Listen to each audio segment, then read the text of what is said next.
So I guess well,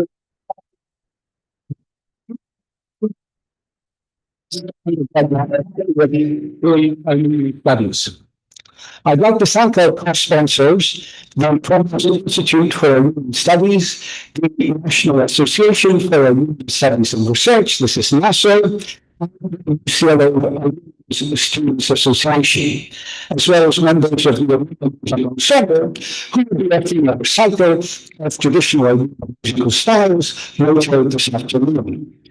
I'd also like to say a particular thank you to Lucian of the early program pedagogy at Email Course for their oversight of the two Eastern class projects presented last Friday.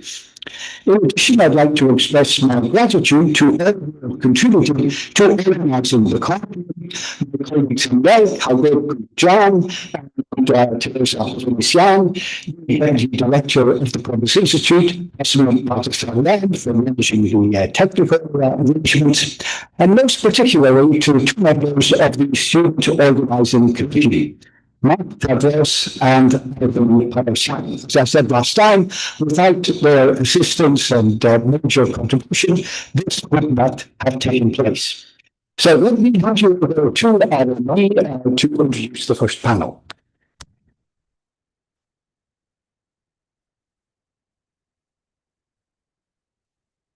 Okay. Hi, my name is Adam Papasan. I will be moderating the first panel. The first panel issues of legacy and impact in Armenia itself and then and now.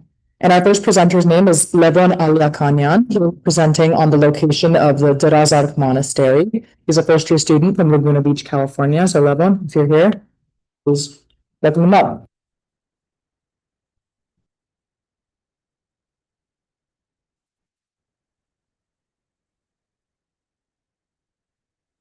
All right.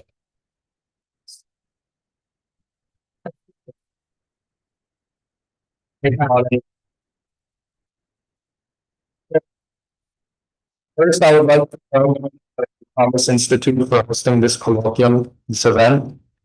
I'd like to thank Professor Kali for his guidance, and as well as Dr. Samuel Grigoryan for his work and advancement on this subject, Armenian sites in Kilikia and their present site locations. Lastly, I'd like to thank my father for taking me to all these amazing places. In the end. So during the spring break, I went to visit the holy monastery of Drazak, whose site is presently unknown. Finding, of course, it was in ruins. That's when I came across the research of Dr. Samuel Grigoryan, learning that there was a church present in a mountain village called Kibrisla. We traveled 3 hours by paved road from Hadjan, about 50 kilometers. There was captivating views and desolate scenery with the Taurus Mountains. I can see why I wanted to stay this location. Once in the village Kibrisla, we found that the church had been converted into a village mosque and someone's house.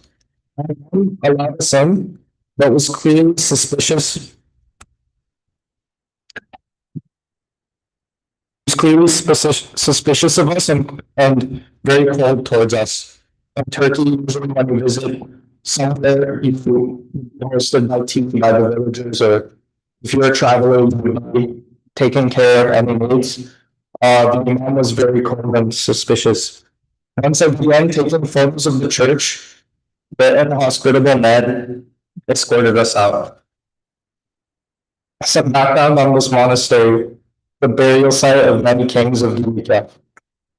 The monastery the first documentation of this monastery was a manuscript copied in 1113 by Vatabet Georgi. Following the defeat at Manzikert and invasions of Armenia, many Bagratids sought refuge in Gilikia, specifically where the surrounding seas met Armenian officials and the Romans. Once one of the first princes then, who by fear fled from Kayseri, and his son Constantine took the first fortress, Kopitar, which is noted somewhat spotted to be near Drazak. They also took the fortresses of Patsirpet and Malvan further west, which were instrumental in locating Drazak. Beginning in the 12th century, Taurus I renovated Drazak with the His capital was in Anavaza, 40 kilometers south-southeast. The renovations were led by Vakapets, Kiratos, and Mevrik. The first manuscript in 1113 by Joe, also known as Mevrik, which Hani for his sweetness and kindness is what one chronicler mentioned. Governed the first expanse empire through Nisa, Adana, and Tarsus, down the Chehan River basin. Soon after, John II Komnenos seized his defiance since they stopped paying taxes to the Byzantine local and arrests his entire family and sends them to Constantinople in 1136. Taurus II escapes prison about 7 years later. He takes Vakha, Manisa, and other forts. He convinces the Byzantine Hertumid princes to join him and crush the army of Duke Andronikos, who was dispatched by the Byzantines to keep control over the region. Like after this, Andronikos declares war against Taurus II. Taurus II was able to have the lords of all other fortresses turn against Andronikos, promising lower taxation and more religious freedom. He was also very strong and charismatic. In 1157, him and Kilich Arsalan team up to kill his brother, who's Stevalos, who took a fortress for himself, the fortress of Feke. So he was at this village, but saw was a church converted into a mosque in a heavily secure area. The road leading up to the mosque had tall barbed wire fence on the left and private property used for farming with lemon trees and hazel trees on the right. The mosque is guarded by a tall iron building, which you can't see through. We reached Kiblis took like 2 hours and 30 minutes, 30 kilometers of paved dirt road off of the freeway, and descended 700 meters in altitude. Kiblis and its surroundings are very fertile, densely forested areas. And the Goksu and Zamanti rivers, both tributaries of the Chehan River, just 4 kilometers west of the village. There's a man who inhabits the site with a makeshift shed attached to the church. This is the imam. And Kiblis is located 25 kilometers north-northwest of Sis, 4 kilometers east of the Goksu River. And I'll go into the mapping later.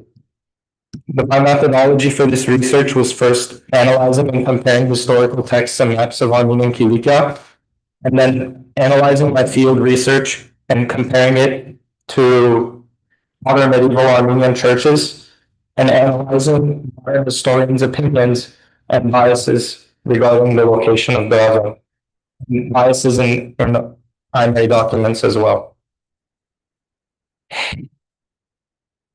So in 1097, I just listed out all of the mentions of Drazak in primary documents.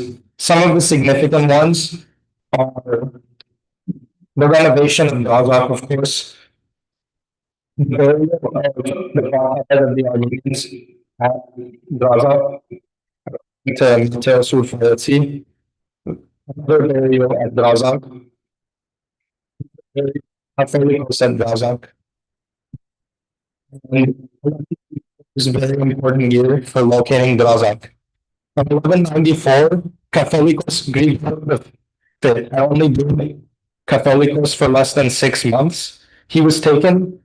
He was very disliked by people in Kilikia. So under pressure from Lord Yovanes, very influential and wealthy person in Kilikia, King Levon arrested him and took him to Hromkla, which was the capital in further east. While he was arrested at Hromkla, the villagers of Hromkla, the village below the fortress, laid a 3-day siege, shooting arrows and claiming that the king had no power over deciding the Catholicos, because Levon the First had never been crowned as king. Technically, he's not Levon the First; he's Prince Levon. In 1199, sorry, let me finish the story. So he goes, and they basically take him to Kopitar, which is on a very high hill west of the Goksu River, just west, and almost impossible to escape. And different chroniclers have different versions of the story. Sumbat Sparapet, who's from Sis, who may have a bias because of the time which he wrote his chronicle, claimed that the Catholicos tried to escape his prison cell using a linen, tied himself to a linen, and fell off of the side, and tried to lower himself from the side of the wall. The reason why he tried to escape is because the inhabitants of Hromkla sent him a letter saying that they would give him a horse and help get him out of the west side of the Goksu River if he managed to escape imprisonment. The other side of the story, told by Kyriakos Ganzetsi, likely has less bias due to him not being from the area of Sis, less worried about his reputation and the later date of his chronicle, which more information may have came about. And he claims that Grigor V was actually tied himself to a linen and didn't fall off of the wall. He claims that it was orchestrated by the lord of that castle, who I forgot his name. So in 1199, Hetum is seized by Levon II. Hetum, at the beginning of his rule, is unpopular in his western parts of Gilicia, in his fortresses, and Levon II also wants to take his castles like Korikos. He's appointed abbot of Drazak Monastery. Levon II passes away and remains buried at Akhmed. His body is buried at Sis. There's a big argument on his wish was to be buried at Akhmed, a monastery that he built. This is built after Drazak, and arguably not as significant as Drazak, based off of the number of Catholic and monks that buried there. And he wants to they come to a disagreement. Ioannis wants to bury him at Sis, not near the archbishopric, but his close inner circle says that we should follow his wishes and bury him at Akhmed. So the settlement is his remains are buried at Sis, his heart and organs, and his body is buried at Sis, and the remains at Akhmed. So in 1220, Lord Ioannis passes and he's buried at Drazak. In 1269, Hetum the First dies at Patsirpet. His body was taken to Drazak and buried there by the tomb of the Blessed Patriarch Yogi. And just some context of what's going on in the time. The migration to Gilicia and the theory that Reuben first came from Kayseri comes from what's going on. So the Persians had just taken over Nisbis. Armenians were fleeing from the east and also from Manzikert, from the northeast. In 1129, Taurus I dies, and Levon I, the prince, is the one who's able to conquer and expand Kilikia for the first time. John II Komnenos then comes and captures Anabarza, their capital, Vaka, one of their significant castles. Taurus II rebels against the Romans, recapturing Gilicia. Now I'm going to get into the location. Sorry. There you go. So the first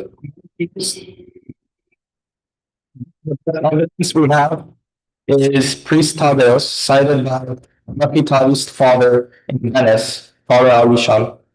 states in the forest mocked hermitage by the name of Drazak at the foot of the Taurus Mountains, close to the impregnable stronghold called Kopitar in Greek. So from this we can learn Drazak is in a forest mocked hermitage and a difficult to access site, and it's at the foot of the Taurus Mountains. The site of Kibrislav matches both of these criteria. Scribes Mavon in 1279 says that the congregation of Drazak is not far from Mashkabur. I've yet to do research on the site of Mashkabur. It's unknown, but there have been proposed locations. But I wanted to make the focus of this presentation on Drazak. Matthew of Edessa states that the Catholicos of all Armenians died at the capital, Anavarza, and was buried at Drazak, which shows the proximity between Drazak and Anavarza, which are about 40 kilometers apart. The Drazak road was narrow over a day journey from Sis. And another hymnal from 1328, an hermitage of Drazak located in Sis. This is referring to the Sis district and can be misinterpreted. Karapet in 1421 states the holy cloister called Drazak in the country Sis. Again, this is in Father Alishan's history. He has the most information in one place on the location of Drazak, 7 pages. Father Onjijian in Devan Alishan's Sisudal says there remains a church in the valley at the foot of the stream. The ruins are surrounded by yellow hazel and fruit trees. I'll show you pictures of the trees after. This also matches the criteria of Kibrislav. Kopitar in Chronicles is mentioned to be near the site of Drazak. George V, who died at Kopitar, was later buried at Drazak, which shows the proximity. I'm not going to read these. I want to focus on Drazak for time's sake. The comparison of maps. This is a sketch by Tzir Katin in 1997, based off of a 13th century map. And in the right is Robert Hewson, a scholar who studied this area and wrote a geography called Armenia Maritima. I'm not going to go too deep into this, but in Robert Hewson's maps, Drazak is located a little bit to the right and further north, and you can tell by using a protractor and also in its relation to the Gorks River shown on the map. The site of Kibrislav is 330 degrees north-northwest of Sis, which doesn't match what these maps say. This is the most important part. So the photographs. I'm not going to go into architectural analysis, but clearly we can see this khachkar and the Armenian eternity symbol, an angel, and the closed arcade columns on the left and right of this khachkar, which is a feature of Armenian architecture. I'm not going to go too deep into this. I'm not an architectural historian, but I think it's pretty obvious that it's an Armenian structure, possibly medieval. I just noticed this connection between Sanahin Monastery with King Rugen gifting the monastery to his son, and this little church symbol, which I've seen all over the place. And this was located Drazak under the khachkar. Also, they're both built in a similar time period. So I think Sanahin is in the 9th or 10th century, and Drazak in the 11th or 12th century. This is what on the left is a water fountain, just right next to the church, and there were more walls surrounding the church, suggesting a monastic complex. This is the current state of the church on the right. One of the most important sites in Armenian history, completely neglected private property. And these are the surroundings. So Kibrislav is mentioned to be Saravijek, yellow flower. And by one historian. And Father Alishan also mentions the hazel trees based off of a visit of an old Methodist priest in 1806, stating that the church was in ruins in 1806. You can see these hazel trees on the left and center picture. And on the right picture, you can see how isolated the area is. It makes the perfect site for a monastery and the perfect site to escape from the turmoils of the Kirikan Gates, all these armies, and then later the Franks coming in. Which, by the way, the Franks brutalized the Armenians. This is some other pictures of my trip. I know I'm short on time. I'm not going to go through it, but I think everyone should look into it. It's very, very important that we're aware of the state of our heritage all over Turkey. Please research Sis Castle and other Kirikan sites which are neglected and being destroyed. Thank you.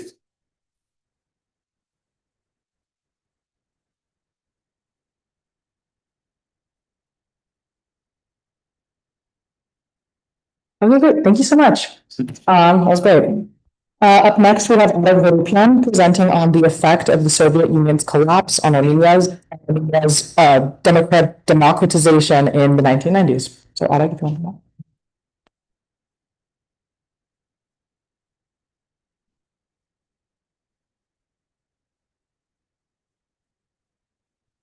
First off, not that she's here or watching, but one of my professors, my research professor in community college, really helped me get this, make this research into a reality, as this is my first piece of major research, and I think it turned out quite well. So she was a major part of me even being able to get this out. So this, I should say a few things before my presentation. One, I do not mean to make any political commentaries about the state of Armenia now, its political state now, but rather I was looking at the era in isolation, the 1990s in isolation. So first off, this research will cover how the Soviet Union collapsed, economic, political, and then how the collapse of the USSR impacted Armenia throughout the 1990s, and how similar or different Armenia was compared to the Soviet Union's governmental structure. So we'll talk about economic systems, elections, as well as the overall governmental structure, what differed and what was similar. So the thesis that I had for the paper was that after the collapse of the USSR, the groundwork was laid for Armenia to become a liberal democracy. Rampant corruption and fraud prevented this framework of a semi-parliamentary system from being properly utilized. We'll especially see that in the first half of the 1990s with the parliamentary and presidential elections. So I'll get into a little bit of context. So in terms of the fall of the Soviet Union, Gorbachev came into power and implemented a restructuring program that was called Perestroika, which drastically changed institutions and the practices of the USSR, eventually leading to its collapse. One of these plans was a glasnost, which explicitly translates to openness and relaxed censorship to unmask abuses. So people were visibly upset about the state of the Soviet Union at the time. So finally, free elections, relatively free elections that permitted for opposite parties, and this led to the dwindling influence of the Communist Party. However, Boris Yeltsin, opposition to Gorbachev, was completely opposed to these reforms, as he saw that he was effectively dismantling the Soviet Union. This was called coup d'état, where they tried to overthrow Gorbachev, and they ultimately failed in this endeavor. And after this, Gorbachev retaliated by dismantling the Communist Party. So these were the characteristics of the Soviet Union for context for what I'm going to be talking about. So they had a centrally planned economy, meaning that every minuscule aspect of the economy was monitored in terms of who could buy what could buy what materials, where they could sell each minuscule aspect, which was completely inefficient for the economy that they were trying to create. So prices also became fixed. So this resulted in many shortages as demand greatly exceeded supply, which distorted price signals and made it difficult to respond to supply and demand. There was additionally no incentive to work because people's intellectual property or any ideas they had were seized by the government, and there was thus no incentive to create new ideas. This economic monopoly is representative of their presence as an government where civil liberties, in addition to free speech being suppressed, so was intellectual speech, to say the least. So now I'm going to get into a little bit of context from Artsakh. So in the early 20th century, a war was made by the Bolsheviks entitled Kabula with the intention of maintaining Soviet influence within the Caucasus and specifically maintaining influence across Baku and Yerevan. The Kabula members were destined to settle disputes in the South Caucasus, especially the one between Azerbaijan with regards to the Artsakh region. So this is why they decided to conduct a referendum, and it ended up turning against the Azerbaijanis, which left the land in the hands of the Armenians. However, this decision virtually vanished overnight because of a signature by Stalin, which he did sign the documents, but it was theorized that he made his signature in order to keep the lands in Azerbaijan's hands in order to better maintain Soviet influence throughout the Caucasus. So now we get to the late 1980s, where the Artsakh problem is written out again. So Gorbachev's freedoms allowed Armenians to voice their opposition to the recognition of Artsakh as Azerbaijan, which led to many demonstrations, specifically in Yerevan and Stepanakert, known as the Nagorno-Karabakh Autonomous Oblast, which demanded reunification with Armenia. This prompted several calls for democratization, as the Soviets reaffirmed their commitment to keeping Armenia as part of Azerbaijan. This also calls for independence from the Soviet Union. These conflicts happened, the conflicts that I was talking about, they happened during the USSR's rule. When it collapsed, there was an instant war that broke out. There were several small conflicts leading up to the Artsakh war between Azerbaijan and Armenia, but it led to a full-fledged war after the collapse. So, and now we get into Petrosyan, who was under emergency powers as a minister. So, given that everyone was declaring its independence, this administration that was made up more of patronage rather than by political authority or power.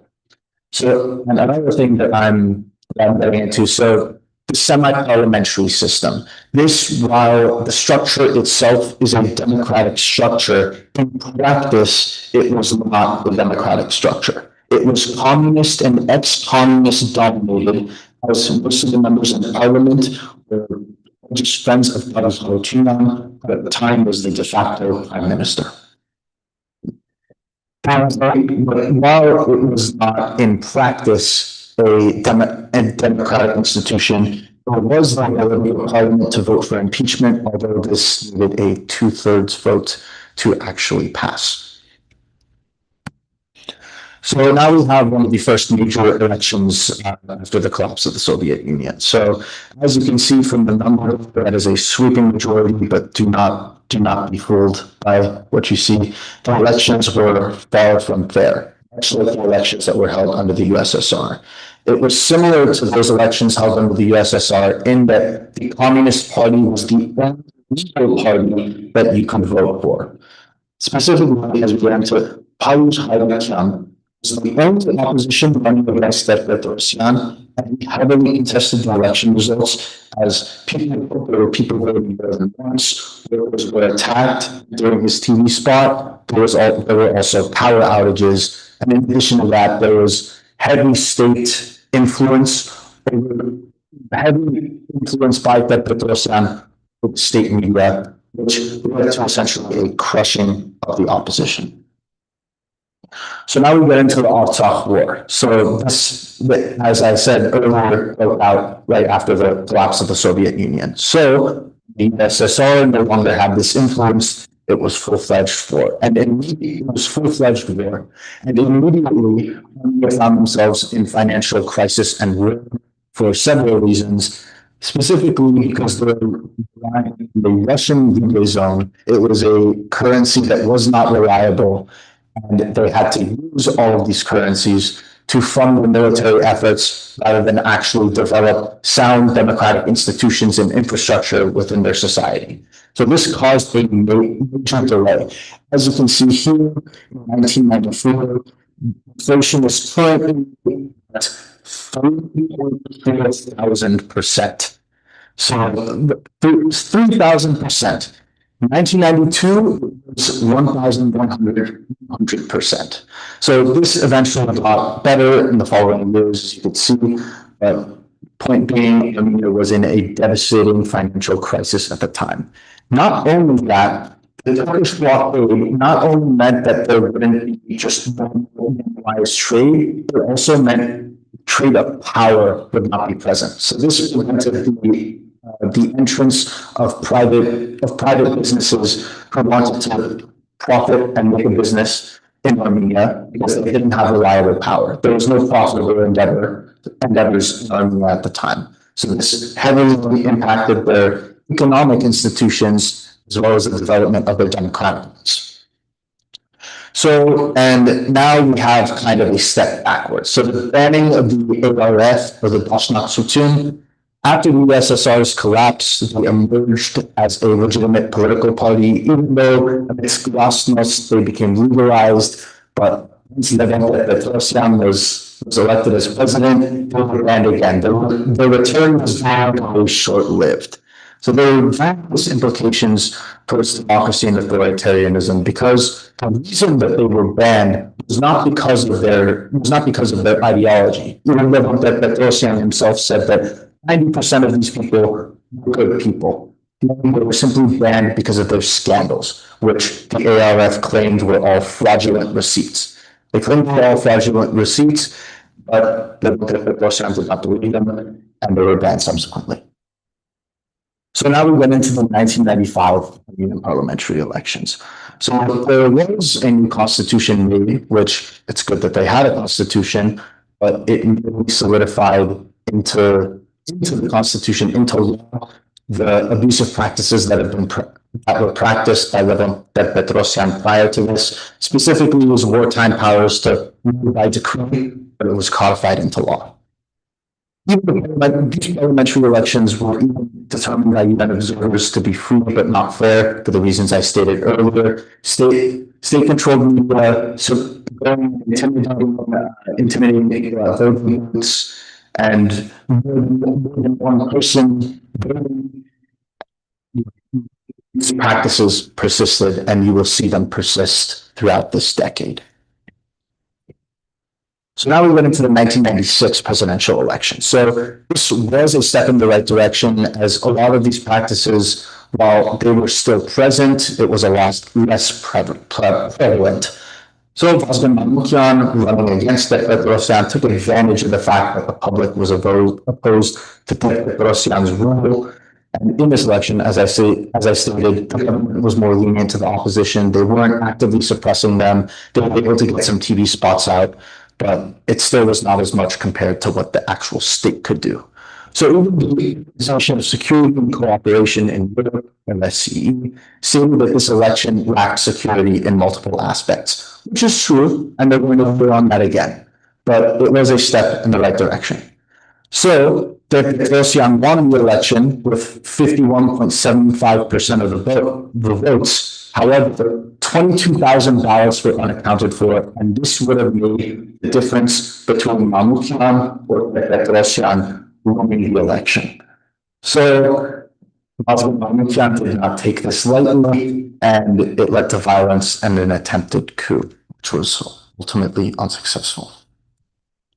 So the election of Robert Kocharyan as PM and president. Because Levon Petrosyan knew that his reputation was heavily stained from the past 5 or 6 years of him being involved with Armenian government, he tried to put some sort of reputation on himself by appointing Robert Kocharian as prime minister, who had a very heavily Artsakh-oriented policy. He served in the war. He was in the Artsakh War. He was president of the Republic of Artsakh.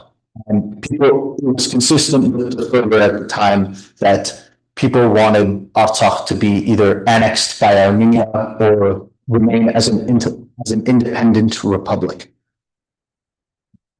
And that's Petrosyan's legacy, as I said, and he subsequently resigned. So now we get to the 1998 presidential elections, which this is also another step in the right direction. So this is Kocharian's election. So the OSCE this time didn't denounce the results. They let it stand. However, there was some fraud, but they said that it was not as prevalent as the ones before, as 99% of the ballots were counted in this election, as opposed to the last one where 22,000 ballots were missing. Kocharian had 60% of the vote, and opposition Karen Demircan had 40% of the vote.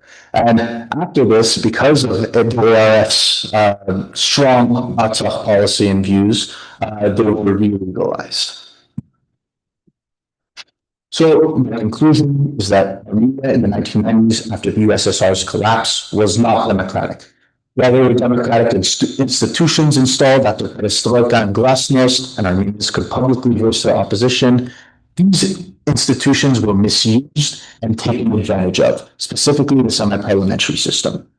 Government was corrupt, elections were fraudulent and unfair, and opposition parties were banned, all of which were uncharacteristic of a democratic government.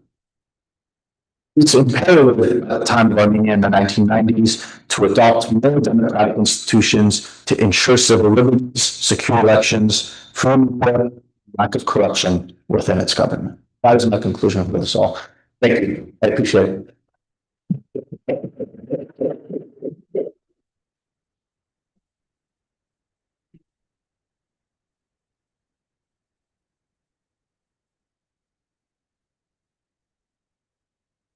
All right, thank you, Arad. That was great.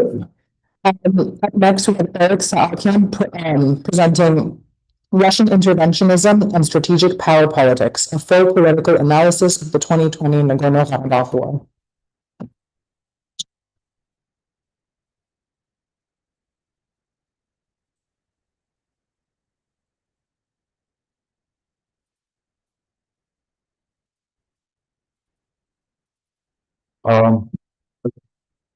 So,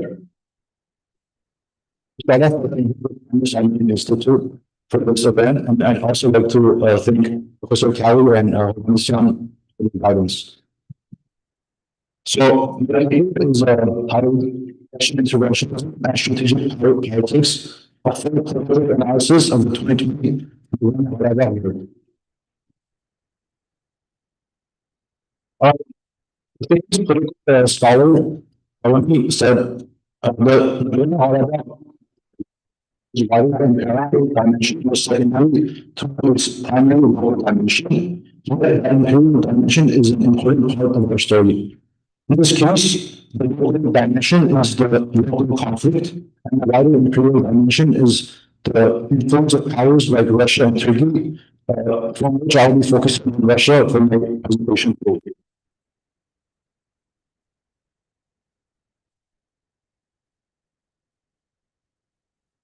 Second, significantly altered the geopolitical dynamics of the South Caucasus. Russia, which has traditionally played the role of regional power broker, responded to the conflict by sending peacekeepers largely to maintain its influence. But as events unfolded, Russia's approach started to shift. In this competition, I believe that Russia's involvement in the war decisions through the lens of structural realism and rationalism, which are two major international relations theories. These frameworks explain Russia's actions in terms of power competition and strategic interests. See is the Russia moved from acting like a traditional peacemaker to becoming a more assertive player in regional security. Shifting the forces, trusting Turkish involvement, and relations with Russia adapted its policies to remain influential, shaping how the conflict ended. These actions were shaped by external pressures from the international system and its own internal strategic goals.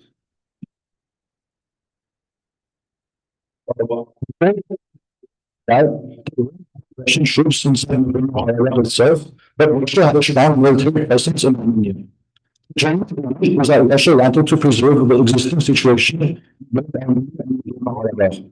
Over the years, Russia altered the relationship at the end, especially after the Soviet Union collapsed. Armenia on Russia for its security. Signs of this was the 102nd military base in Guinea, which hosts about 3,000 Russian troops and was secured under the treaty of 2034. Just a pair of all of its weapons. According to the SIPRI data, between 2011 and 2020, Russia provided around 94% of Armenia's arms imports.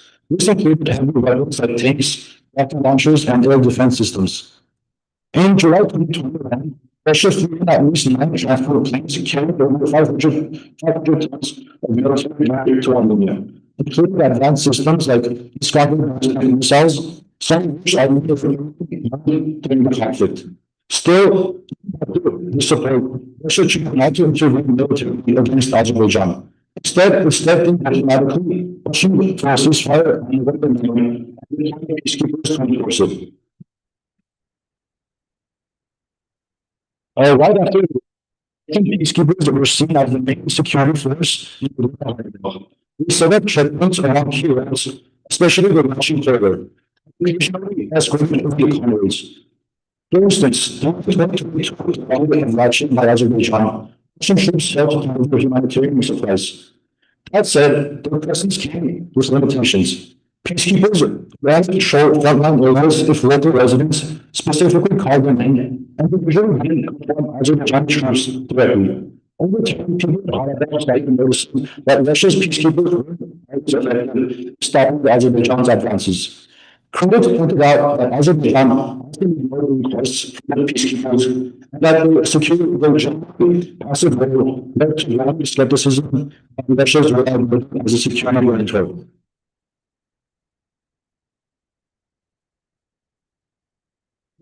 Essentially,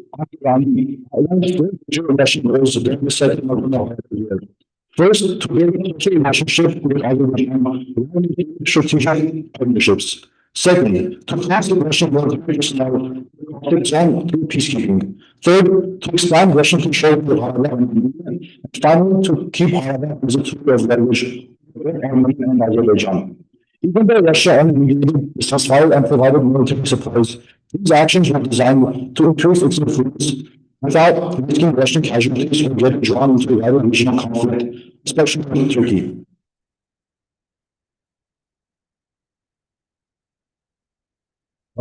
Seem to reflect power politics in the alliance loyalty. As some peacekeepers, Moscow positioned itself as the enforcer of ceasefire, from Azerbaijan military success. At the same time, its reluctance to step in Azerbaijan pushed further into Karabakh suggests that Russia was carefully calculating the cost of deep involvement. I noticed from the OSW that Russian troops mostly stood when Azerbaijan pointed out its recollection of military moves. They pointed out that Russia had no political capacity to protect Armenians. Overall, Russia seemed to make major sacrifices to defend Karabakh, instead focusing on preserving the long-term regional influence. The disconnect between Russia's promises and its actual behavior really sparked serious criticism. And past everyone expressed disappointment. For instance, Armenia firmly resisted support from the CSTO during the Azerbaijan incursions in 2021 and 2022. The alliance became to act. Moscow also held back from criticizing Baku for taking any significant steps. Russia repeatedly emphasized diplomacy and instead of military action. But many arguments, this looked like abandonment. The external observers noted that the repeated attacks and border clashes made people question whether Russia could still be counted on as a reliable partner. Understand why Russia acted this way. I would say it was a strategy. Russia's top security, their top priority, has been to maintain a strong military presence in the South Caucasus. Reasons like and Arab are key to that. And the activations are deeply integrated into Russia's. The Armenian army has reorganized under Russia's southern military district and handed over most of its air defense and border security to Russian forces. On the other hand, Russia has also important ties to Azerbaijan. It sells weapons and gas to Baku, and uses Azerbaijan as a transit route to Iran and beyond. There's even evidence that Russia uses Azerbaijan to bypass Western oil sanctions. Russia looked to strengthen its relationship with Azerbaijan. The protest is obviously further Azerbaijan and Azerbaijan to Armenia, actually Russia's interests, especially if Russia could supervise it. This will expand trade, keep out Russia's sphere of influence, and give Moscow leverage over regional infrastructure. Russia's behavior throughout the conflict is best described as realpolitik, as acting strategically to maximize influence and avoid conflict. This peacekeeping mission was designed to achieve out Western involvement. In September 2023, Azerbaijan launched a offensive. Once again, the intention was not to intervene with force, instead of return to diplomacy, hosting foreign ministers from Armenia and Azerbaijan to peace talks in Moscow in 2023 and 2024. Foreign Minister Lavrov also visited Yerevan to organization. Russia announced that it would withdraw its peacekeepers from Harvard as laid out in the original 2020 agreement. Withdrawal expected by Azerbaijan's military success, Russia's acceptance of the new priority. However, is now under Russia's control. Exchange Russia secured involvement in regional transit projects.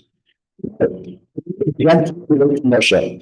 After the event, Moscow became less focused on the South Caucasus. Russia was not delivering weapons to paper. Frustrated, I believe to each other enemies, including Europe and the West. By 2024, I joined the International Criminal Court, which would legally require the arrest of Vladimir Putin if he entered the country. Until juries with the US and the third time. Russia protested, and they tried to influence by merging military units and keeping Russian troops around the Armenian borders. So while Russia firmly allowed Parliament, elsewhere in the region. From an international relations perspective, Russia's behavior fits well with the US tradition, particularly structuralism. One branch of this theory, offensivism, developed by John Schauber, says that in major powers act aggressively to dominate.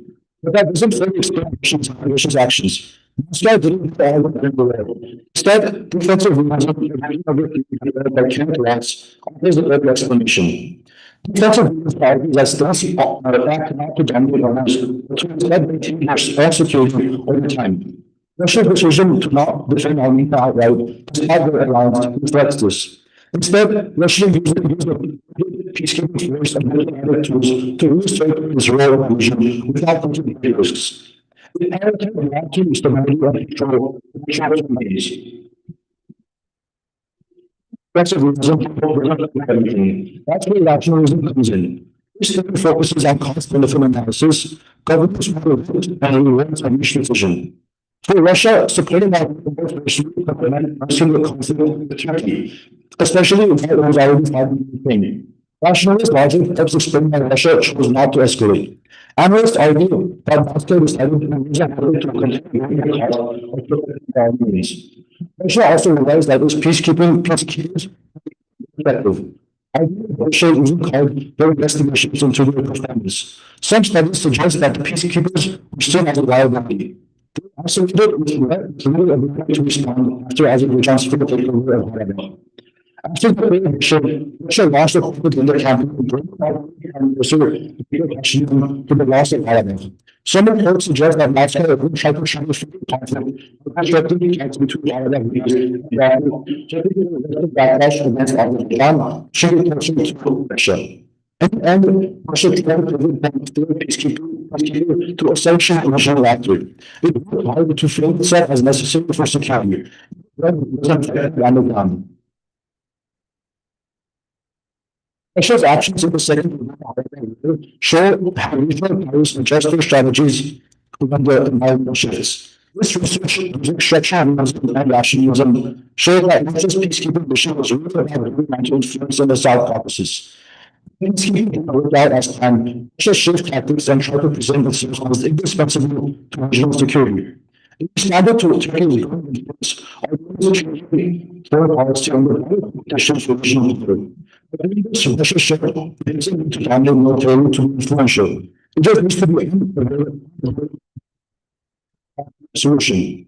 This case illustrates how great powers use a mix of military presence to stay relevant. Moving forward, it's worth keeping in mind that Russia continues to adapt, especially as our military rise and other key players like the US, the EU, and Turkey get more involved. Russia's influence may be changing, but it remains a key part of the region's future. Thank you.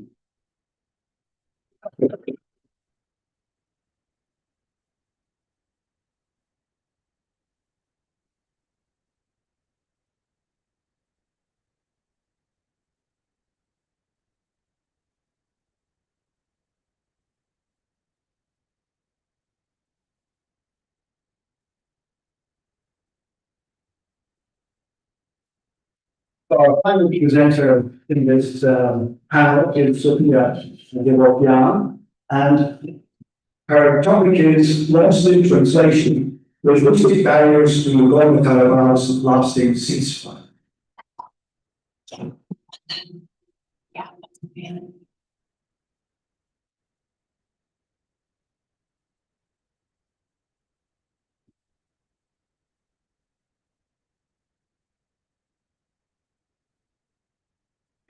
Okay, hello, my name is Sophia Devokian, and I'm here with a project titled Lost in Translation, Linguistic Barriers to Nagorno-Karabakh's Lasting Ceasefire.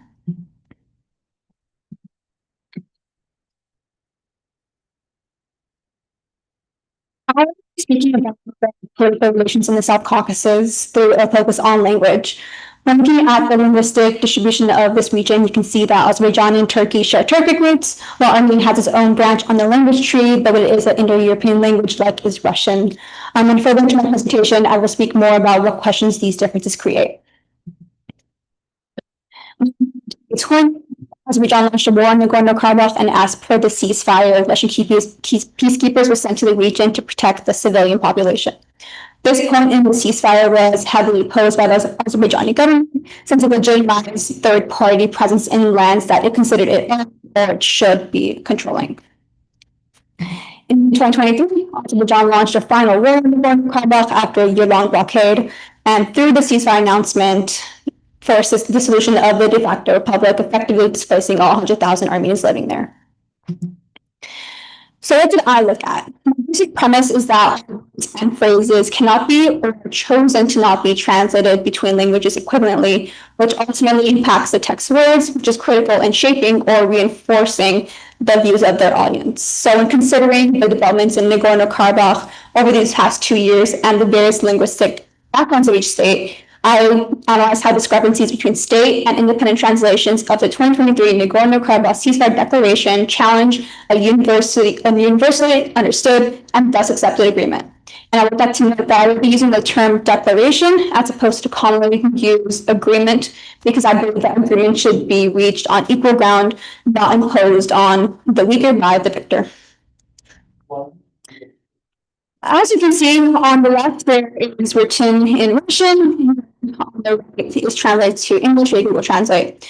Considering the shared Soviet past, and because Russia was the primary external mediating power in the Caucasus until about 2022, the original treaty was written and posted in Russian originally.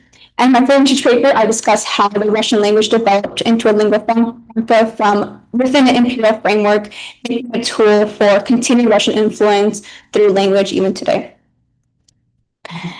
And I decided to look at translations of this document, specifically an Armenian translation posted on the news site Factor.am and the Azerbaijani Ministry of Defense's translation interpretation in the second image in the middle. And because the state controls all media in Azerbaijan, and because the treaty's wording was not entirely supportive of their position in terms of the Nagorno-Karabakh politics, I couldn't find a very close translation posted on an independent Azerbaijani news outlet in Azerbaijan, but I did find it in Germany, so that's what the third image here is. I was also unable to locate an official Armenian translation, both in the Republic of Artsakh or in the Republic of Armenia. I used the Factor.am translation. And I'm assuming this is because it's due to the Armenian government's attempt to depict itself as an observing party, as neutral, rather than one inherently involved in the collapse of this republic. And that can also forego any central criticisms of its role in the deteriorating politics. So my methodology. In order to break down these resources, I applied a few methods of analysis that center on translations, close readings, and source analyses. The research is based on Armenian and Azerbaijani translations of the ceasefire originally in Russian. So I read and translated the Armenian text and used Google Translate and ChatGPT for a baseline consensus on the Russian and Azerbaijani governments before I consulted Russian and Azerbaijani native speakers to fully delve into those texts and ask them questions based on what I was able to gather from Google Translate. And throughout, I applied close reading in order to extract literary elements in each text that highlighted the speaker or intended audience. In this next section, I will break down the incongruencies, starting with semantics, which is the study of linguistics in terms of grammar and vocabulary usage. The treaty's first point addresses the cessation of hostilities or military operations, or because in Russian, the highlighted word could mean either. Both just as a note, the Armenian and Azerbaijani independent translations did utilize the term military operations, that definition of it. And just to break this down a bit, hostilities and military operations differ in that hostility refers to an utter surrender of any act of resistance, whereas the military operations definition requires an end to organized military action. And then this can be weaponized by the states who are supposed to carry out the ceasefire, since there would be a dispute as to who's responsible for actually laying down their weapons. Next is the treaty's second point, which is the question to do with Nagorno-Karabakh's army, to do with Nagorno-Karabakh's military equipment, to dispose of or to utilize, destroy. Azerbaijani sources agreed on translating to destruction. The word used in Russian is most often used as disposed of. But to destroy requires far more intent behind its actions than to just dispose, which again points to how dangerously flexible language can be. Next up, I would like to discuss the school of thought Scopus, which is translating based on the purpose of translation, such as translating specifically for an intended audience. One example I displayed in my paper is in the New York Times, where the author utilized a translation that replaced Iran's president's reference to the regime occupying Jerusalem with Israel. So he created a stark difference in his quote, original quote. This regime that is occupying Jerusalem must be eliminated from the pages of history, becoming Israel must be eliminated from the pages of history, which is due to intended audience, the Russian audience that he was translating for. Due to my research, though, it's through this method of translation that the Azerbaijani Ministry of Defense's interpretation of the translation really stood out to me. Looking at the very first point about that discusses who's to facilitate the ceasefire's declaration, the ceasefire declaration's initial interpretation, the state translation adds a phrase that is through the appeal of the representatives of the Armenian residents that the peacekeepers were to be deployed. For some additional context, the Azerbaijani government has already used rejected any degree of Armenian autonomy, as well as the Russian peacekeeping presence since it chips at Azerbaijan's right to independently control this land. So its addition points to a supposed cause for who's facilitating the ceasefire, since it was the Armenians who begged the Russian peacekeepers to intervene, not Azerbaijan agreeing to these terms on their own. And the fact that it emphasizes the representatives of the Armenians as opposed to the Armenians themselves again points to the messaging of lacking autonomy. Lastly, I'd like to draw attention to the Ministry of Defense's edit from the Russian text of formations armed formations of the Nagorno-Karabakh Defense Army to illegal armed groups or gangs. The state translation utilized a term that means both groups or gangs, even though there are more neutral terms in Azerbaijani that could mean just groups or even combat groups, but they still use the word that could mean gangs. And applying the word that this points to the government's continued dehumanization of Armenians and why ultimately Armenians were expelled from the territory just last year. So some key takeaways I'd like to leave you with. My research ultimately proves that the ability to adequately translate semantics directly from Russian to either Armenian or Azerbaijani and Azerbaijani results in a final text not entirely reflective of the original terms agreed upon by both parties. So, in considering the vast range of terms and phrases that could be used, each with their own unique implications, it is the translators themselves who hold the most power in the longevity of a treaty. And the audience depends on these texts and those words in order to uphold these terms. It is critical that the translator does not insert their own biases. But I've observed in my research, if the translator warps words in line with a certain agenda, there will be disagreement between the parties from the onset and therefore a failure of the documents. So the article highlights that the translator's personal background and intended audience heavily impacts the document's interpretation and translation, demonstrating how translation may be distorting the peace process between Armenia and Azerbaijan. Second, Russian influence in the region is waning, arguably of no longer significance, but it still has allowed Azerbaijan the opportunity to exploit the power vacuum and therefore control Nagorno-Karabakh and continue pressuring sovereign Armenia to cede territory while POWs remain in Azerbaijan's prisons. And lastly, it's important to keep in mind that the question of translation is not a new one, and that it's all more relevant today as the world shifts from multilateral diplomacy to unilateral relations, which emphasize individualism in geopolitics. And considering the issues today, it is critical that the world translation is centered in any discussions of interstate treaties if there is to be a lasting and stable ceasefire. I would like to thank you for listening to the presentation. And also offer special thanks to my graduate student mentor, Jason Ruth, and wish him good luck on nearly completing his PhD program, as well as the UCLA Undergraduate Research Journal for the Humanities for accepting my project for publication. Thank you.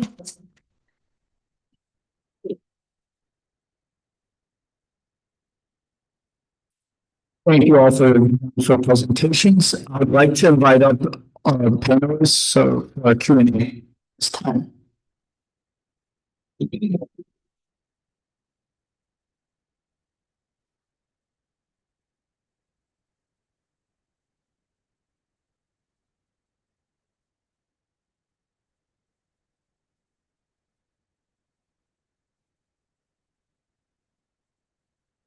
Questions, anyone, questions?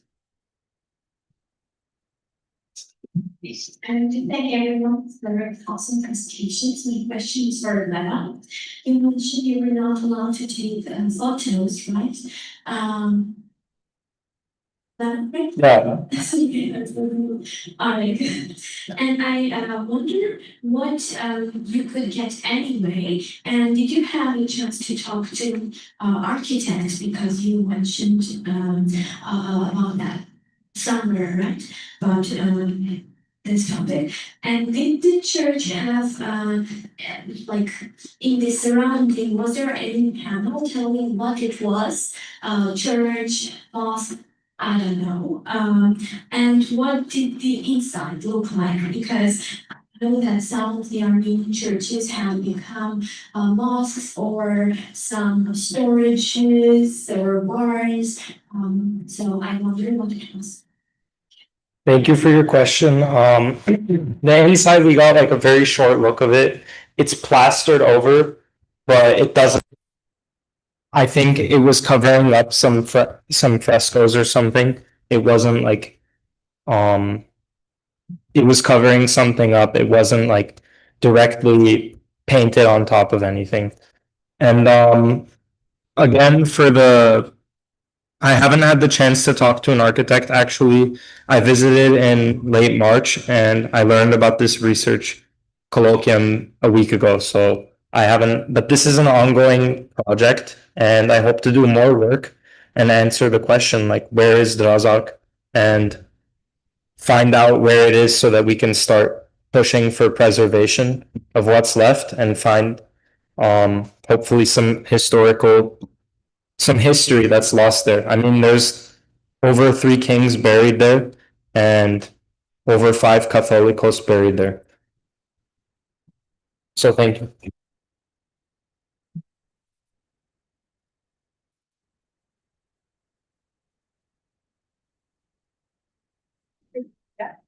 When you did do the translations of ChatGPT, what was your thoughts like, and how did you decide on which translation to use, or like did you do multiple attempts in the translation process?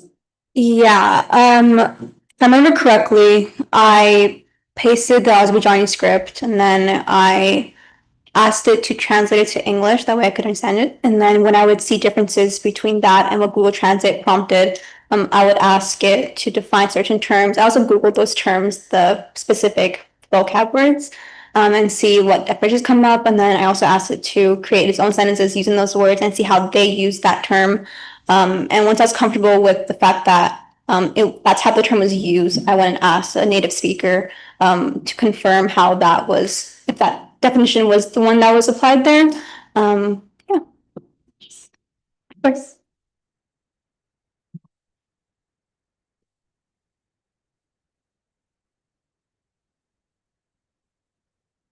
Yeah, I had one or two comments for Alec's presentation. I was curious, it seems to me that perhaps you expect too much of this fledgling state, right, in the 1990s, in the immediate post-Soviet period. As you mentioned quite clearly, the economic situation is very dire.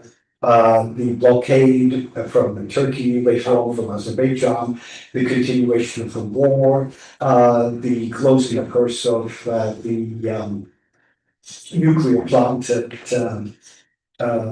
Benzabor, and so this created major problems for the provision of electricity for several years, etc. And if we look across the board, apart from the pre-Baltic republics, which of course only entered into the Union after 45, I think that the situation was fairly similar in those other locations. So maybe we should cut a little slack, perhaps, in terms of our expectations about all of these important issues in terms of moving in a democratic direction. Clearly, I think that the first two elections were moving in that direction, but again, as we indicated, there were all these problems. But the key issue I want to raise with you relates to the issue of the ARF. And I think that one of the key issues that was highlighted at that point is that you didn't introduce in your presentation, which I think is an important one, is that so one of the key issues was the constitution of the AIF. So fundamentally, here it is functioning in this newly established republic, but its center worldwide is in a different country. Fundamentally, the bureau met in Athens.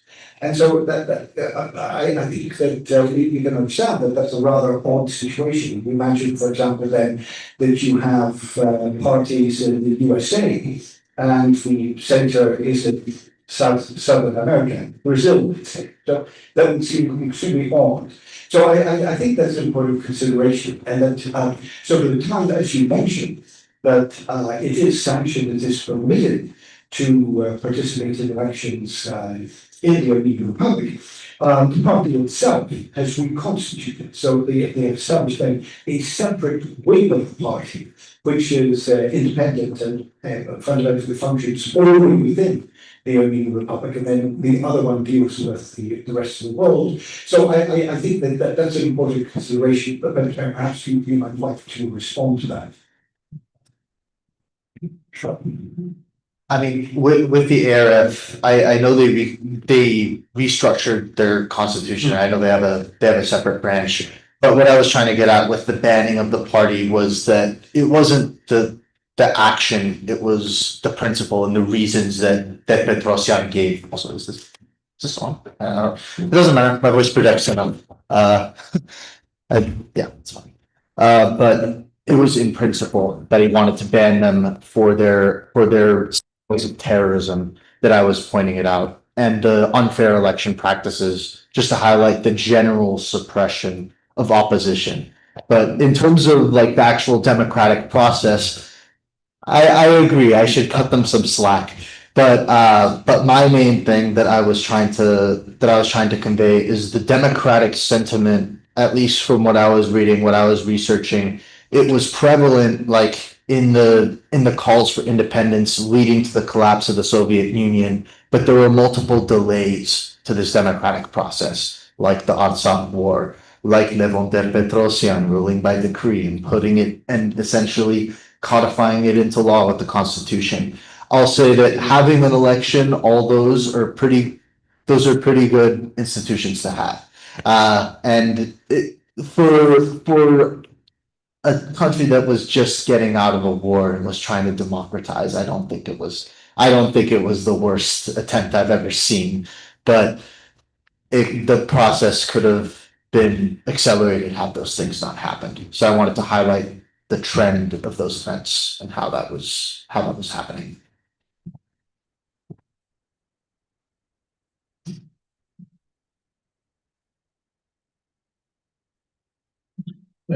I have no questions, just to congratulate Levon, Oleg, Eric, Sophia,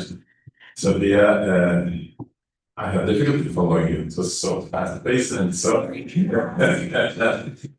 was full of content. Congratulations, it was really nice. It was beyond the undergrad presentation. I too.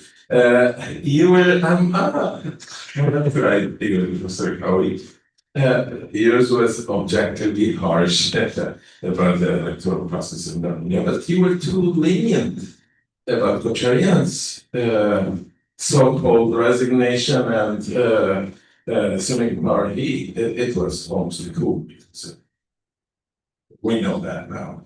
And Levon is, yeah, I'm almost jealous of you. You went to those places and it just didn't photograph you. You worked on that. My dad was one right there, out there, 20 kilometers from there. I'd love to do that. Really important people are very there. Grigor Dvagat, because it's one of the greatest category copies. And it was great too. I can say, thanks. Thank you.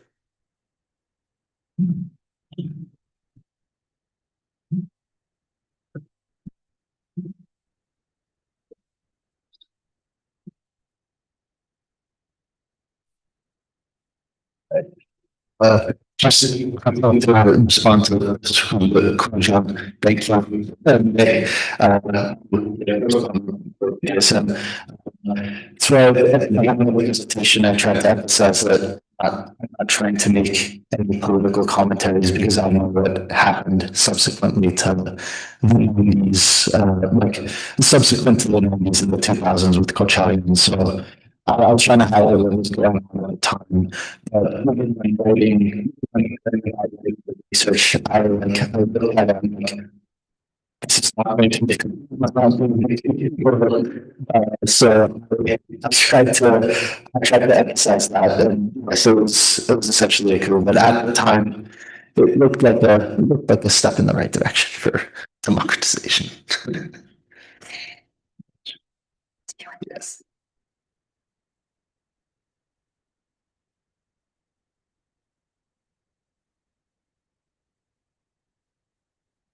Any other questions? Comments? Well, with that, we're gonna take a 20-minute coffee break. Please help yourself. Thank you all, appreciate it.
Okay.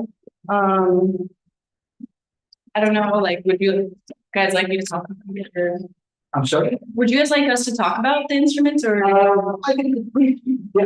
Okay, cool. I'm learning the oud, which is a traditional Armenian instrument. It's kind of like a guitar, as you can see, but it's fretless, and it has 11 strings. It has a really beautiful design. There's Turkish oud and then Armenian oud, which is sometimes referred to. No, there's Armenian oud, which is sometimes referred to as Turkish oud, and then there's an Arabic oud, and they're a little bit different. Um,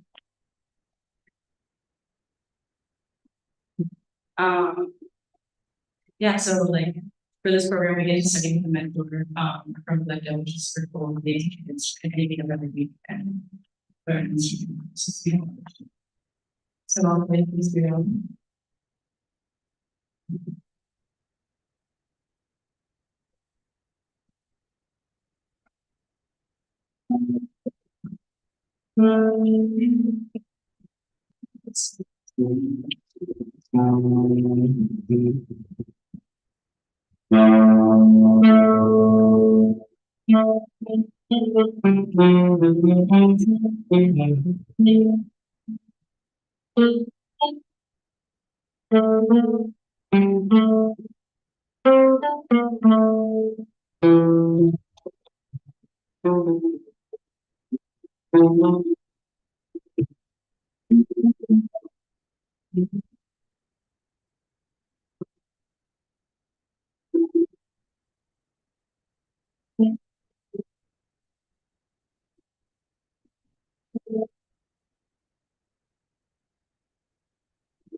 That's it.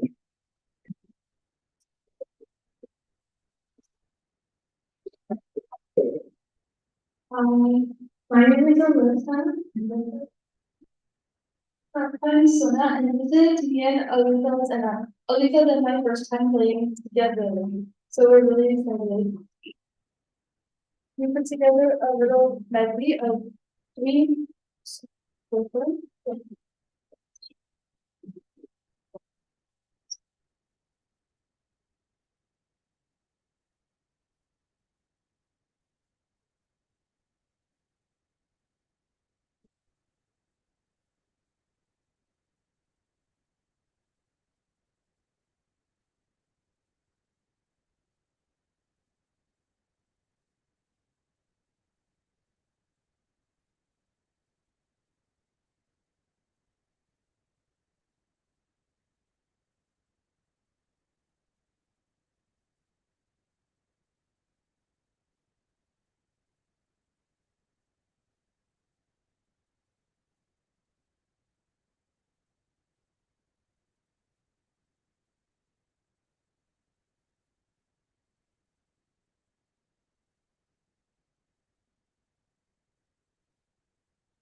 Hello, my name is Mickey, and I'll be playing the flute, which is an instrument made of apricot wood, and it's particularly used in, for example, in pastoral field, group ceremonies, and cultural gatherings. And it's often a precursor to the book, which was created today as well. And I'll be performing some song. I'll be performing The Crane by Comitas, and I'm performing as well by Comitas.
here with our Armenian program. I just wanted to share some news about our upcoming Day Long Festival on Friday, May 30th.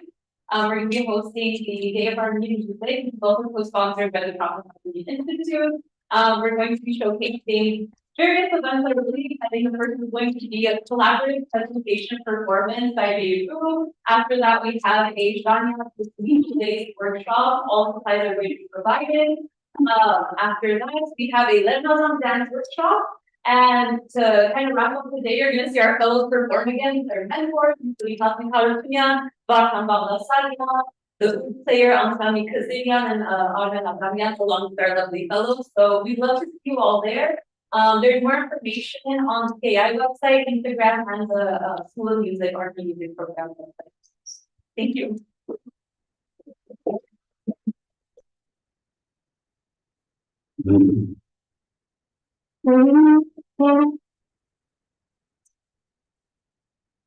Forgive my tardiness, I just ran over here from class.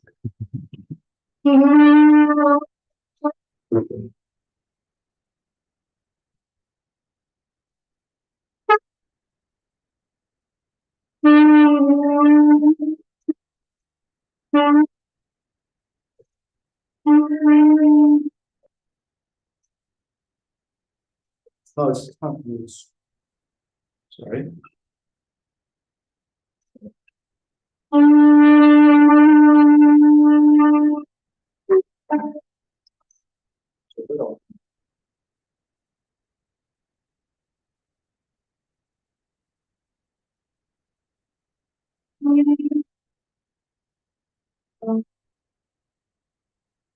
Very strong.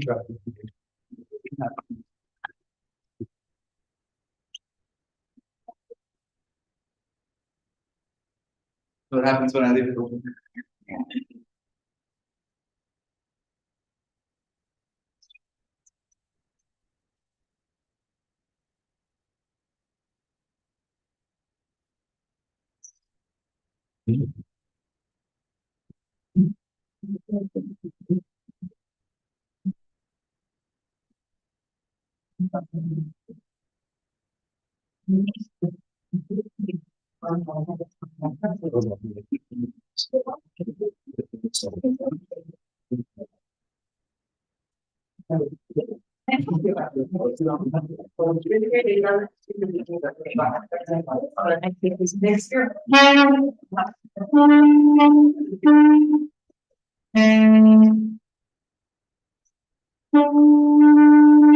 Once asma çıkacak alan body, expect me to do the piece as well.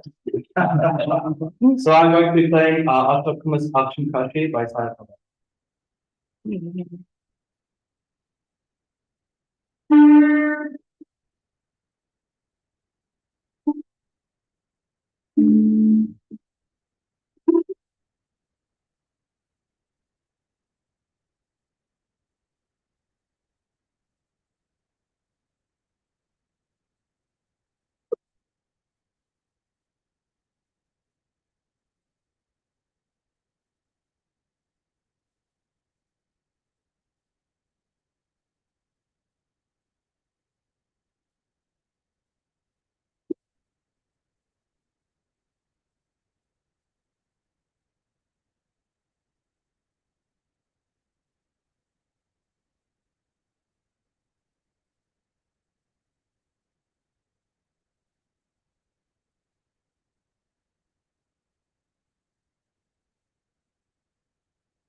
Well,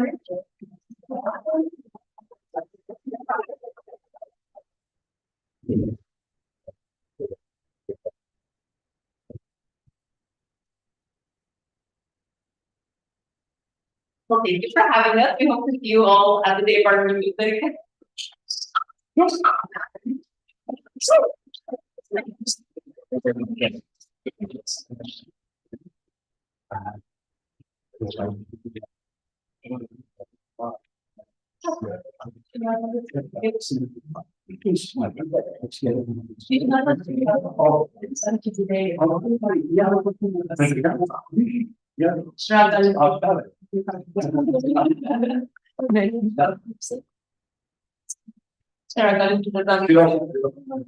You study on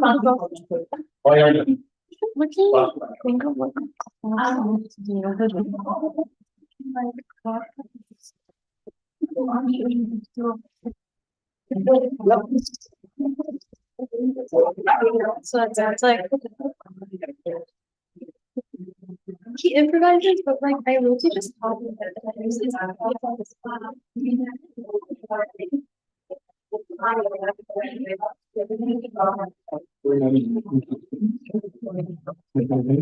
This is such a sensitive mic. I love it. Okay. Thank you so much for coming.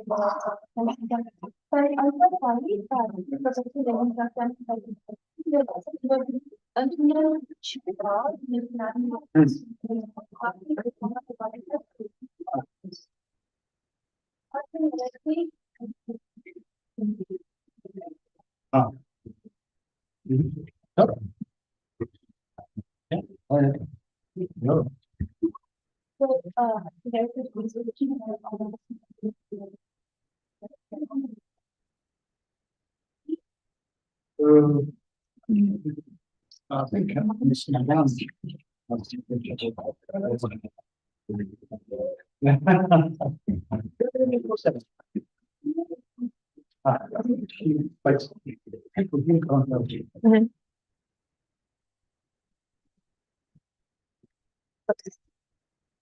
Hi, everyone. Can you guys hear me? Wonderful. Okay, good afternoon, not good morning.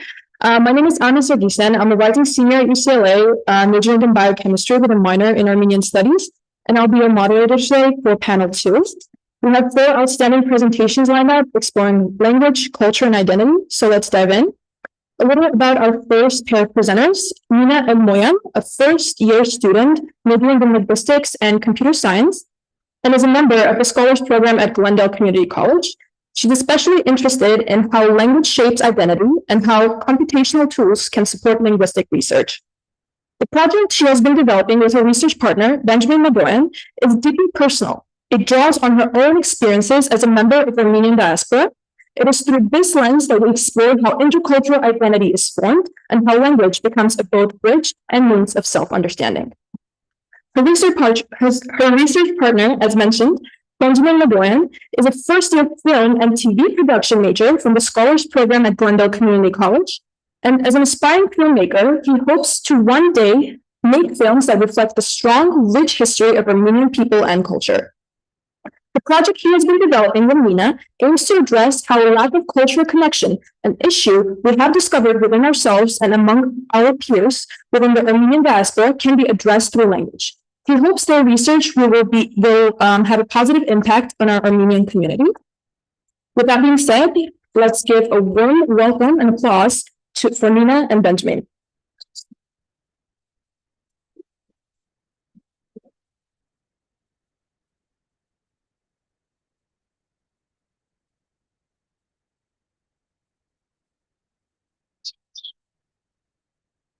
Hello everyone, my name is Benjamin Nguyen, And I'm Nina Almayer. and we're here to present our research on the role of language in Armenian cultural identification. Today we're going to be covering the inspiration behind our project, our literature review, and our hypothesis. Then we'll go over the model, our analysis of our research data, and our conclusion and application of our research. Just to tell you a little bit about what inspired this project. It's a feeling of responsibility we had as members of the Armenian diaspora in Los Angeles to understand our culture through a more academic lens and specifically through a linguistic perspective. As a member of the diaspora, I've seen around me how language can create barriers as well as connections. So with this project, we wanted to set out to figure out how we can use language to our advantage to build more connections within the diaspora community, specifically in Los Angeles. So just to review the literature, language cannot be studied without culture, and culture cannot be studied without language. Linguistic identity is a major component of what creates cultural identity, and even more so in immigrant communities, such as that of the Armenian diaspora. Because immigrant communities use language as a way to pass down their culture when they don't have the traditional methods that are used in the homeland to pass down the culture. Also, especially within the Armenian diaspora, community stress the importance of passing down language to younger generations to keep language and culture alive and to keep our roots preserved. Based on this phenomena, we decided to examine to which extent language and heritage language helps connect Armenian diasporans to within Los Angeles to the heritage culture. Within the Armenian diaspora, language can be seen as a symbolic homeland, drawing people back to the traditions and customs of the homeland. And some scholars believe that the preservation of the Armenian language is the best way to preserve the Armenian culture and ethnicity. And they find that increased engagement of people through the language, through media and educational programs is the key to helping to preserve the heritage language. So to go over our research, we prepared to evaluate the role of heritage language in shaping one's cultural identity within the community of the Armenian community within Los Angeles County. The data was obtained from a survey that was distributed to Armenians within the Los Angeles County region, and our survey yielded a sample size of 63 responses. We then stratified those responses based off of level of proficiency and of heritage language, and then further evaluated based on frequency of interactions within with their heritage language. Then we parsed through their free response responses to the question of asking how their thoughts on the role of language in shaping their cultural identity. After sifting through those responses, we marked common trends within the data and came up with our conclusion, which we will go over later in the presentation. And before we start with our methodology, I wanted to explain some key terms that were central to our research. One would be diaspora. Diaspora means a group of people who lives away from their homeland, who lives in a different land, for example, as an immigrant community. And heritage language is what is defined as the language used by a specific community that is not the majority language. So, for example, within the Armenian diaspora found in Los Angeles, the Armenian language is the heritage language. And it's the heritage language that we will be focusing on today for our project. Also, to go over more technical definitions, language proficiency refers to how often or how well one speaks their heritage language, and language usage frequency refers to how often the individual speaks the language. Lastly, cultural identity are the sets of traits and characteristics that build a sense of belonging within an individual that create a cultural impact for them and connection to their heritage culture. That brings us to our research question, which is, what extent is language a means for identifying with Armenian culture for Armenians living in Los Angeles between the ages of 18 and 35? Our hypothesis is that the involvement with heritage language of the Armenian diaspora is the aspect that helps an individual the most with identifying with their Armenian culture. And now I'll explain our methodology and what we actually did to gain our results. First, we distributed the survey to members of the Armenian diaspora via social media and word of mouth. After collecting all of the responses, we filtered through the responses that had people who answered under the age of 18 or over the age of 35, since, again, as Ben said, our audience, or the people that we're studying, are people from the ages 18 to 35. Next, we also removed the responses of people who lived outside of Los Angeles County, so cities such as Burbank, Glendale, Pasadena, etc. And then next, we stratified the remaining data of the 63 responses based on heritage language proficiency. And there was a question specifically in our survey that asked, how well do you speak Armenian, from level 1 being a non-speaker to level 5 being a fluent speaker. Then we further categorized those stratified groups by their frequency of how often they spoke, based on a scale from no interactions in Armenian to all interactions being in Armenian. Then we further categorized it more by seeing responses to the question, how strongly does speaking or understanding Armenian impact your connection to your Armenian identity and diaspora? Lastly, we examined free responses from each category to the question, in what specific ways does speaking or understanding Armenian help you identify with the Armenian diaspora community? And for our final step, we found trends from our open-ended responses that suggested that language is one of the many ways through which an individual can connect to their cultural identity. Even though it's not the only method, that's what we found from our data.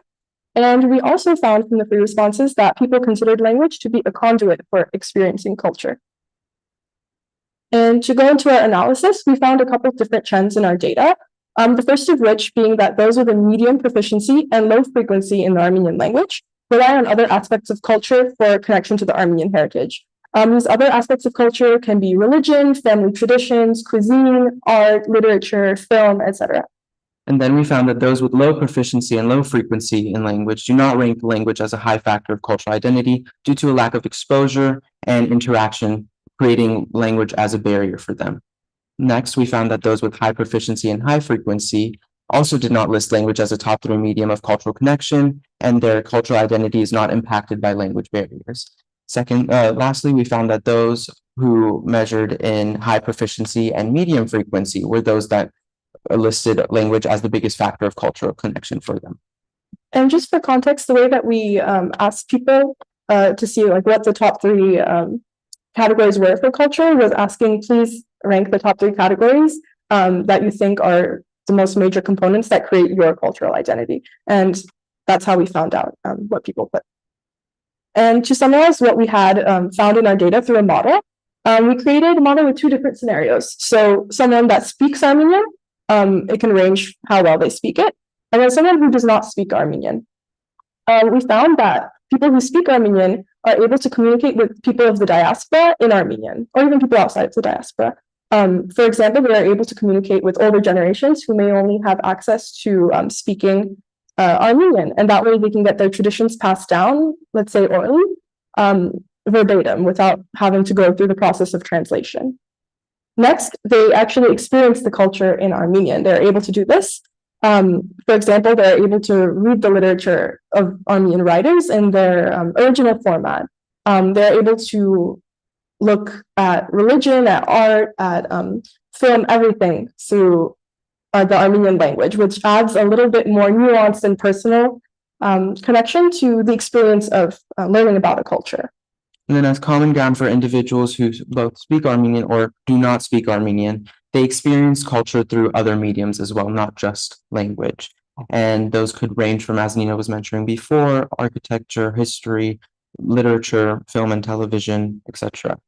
And however, for those that do not speak Armenian, one thing is that they experience language or experience culture through a translated view from English, and then which results in often feeling a sense of guilt or shame around approaching understanding culture, different aspects of their culture. And on a more personal note, we started this project as well because we felt this feeling of guilt or shame for not knowing the language ourselves as well as we should. Or not as well as we should, but as well as we expected ourselves to. Speaking from my experience, I learned how to speak Armenian at home, as you naturally do, but growing up in America and not having any Armenian classes to learn like formal Armenian, I felt like I was missing a piece of my identity, and I felt shame for it. And growing up, I aspired to learn the language just so I can bridge this gap for myself. So just a little personal plug-in for why we actually did this. And for me as well, certain aspects of my culture, which often made me as well feel a sense of guilt and shame. However, after that, attending Armenian lessons and learning language simultaneously as I learned aspects of culture helped me grow and abandon that shame and guilt that I felt initially, and to grow and talk and converse with my family effectively and with pride. And just to conclude, our key takeaways would be that language helps to achieve a more nuanced and personal understanding of a culture, which helps one feel more included in their culture. And I would also like to mention that knowing the language is additive, it is not subtractive. So just because you do not know the language does not mean you're any less Armenian than anyone who does know the language. The point we're trying to make here is that if you feel like you're not connecting to your culture as much as you'd like to, Language can just be a way for you to get closer to that ideal state of connecting to your culture. And also our project, we set out with our project with the goal to help those who felt a discrepancy in their identity to the Armenian culture. So overall, we're just trying to help people who feel at a loss regarding their cultural identification. And the application of our research can extend this idea into creating potential community courses for individuals to come together and to learn both cultural aspects of Armenian culture and language simultaneously, as I did, because truly that builds a bond between those that do not see language as a barrier and those that do, bridging that gap that we talked about initially with some potential differences between our community with those who do and do not speak Armenian. And because ultimately language is about connection. We learn languages so we can talk to the people who speak those languages. I know when we learned in foreign language classes, such as in a French class, you learn the French language and the culture as well. You don't just learn just the French. So this is also kind of our approach with teaching Armenian and also integrating it into every aspect of identity. That really concludes our research. Thank you so much. Thank you for listening.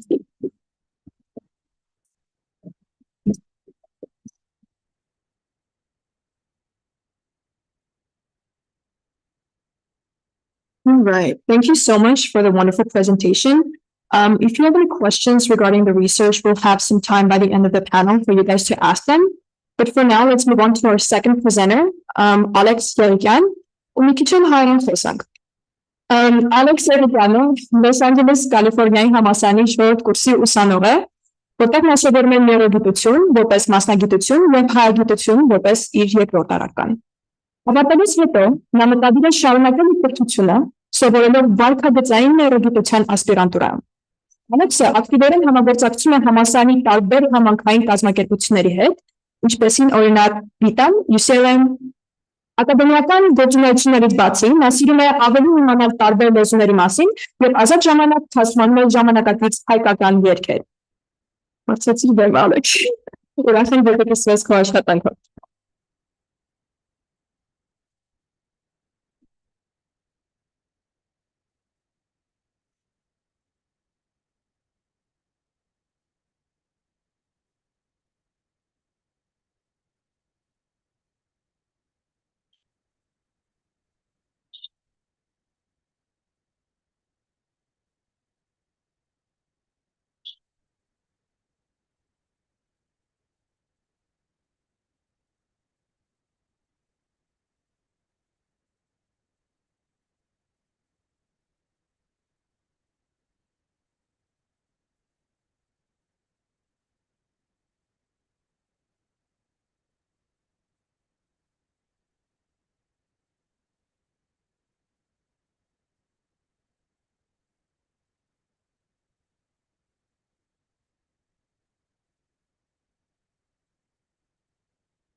Ես այսօր ներկայացնելու եմ իմ աշխատանքը մի հայկական մեր կորպուսի վերաբերյալ։ Ես 2 տարի առաջ որոշեցի ուսումնասիրել հայկական մամուլի բարեմետրիկի ծածկույթը, օգտագործելով այն ժամանակվա ամենամեծ հայերեն կորպուսը, որն Արեբակն էր։ Եվ այդ աշխատանքը բացահայտեց հնարավորությունը եւ գուցե կարիքը մի հայկական նոր կորպուսի համար։ Անցած տարի ուսումնասիրեցի, թե Արեբակը ինչպես է կազմված եւ ինչպես է հնարավոր կազմել մի նոր կորպուս, Եվ այս տարի շատ անչափորակ եմ ներկայացնեմ այս այդ փոքրուսը։ Նախ եւ առաջ ուզում եմ մի քիչ ներողություն խնդրել, եթե որևէ մասերը մի քիչ դժվար են լինել բացատրելու կամ հասկանալու, ուղղակի շատ հատուկ տեխնիկներ կան, կփորձեմ հնարավորինս բացատրել հայերենով նրանք։ Ամենակարևորը երևի լեզվական կորպուսը, ինչ է կորպուսը, չէ՞։ Կորպուսը վերլուծված տեքստերի հավաքածու է։ Նկատի ունենք մի հավաքածու, որը ցույց է տալիս բնական լեզվի օրինակներ։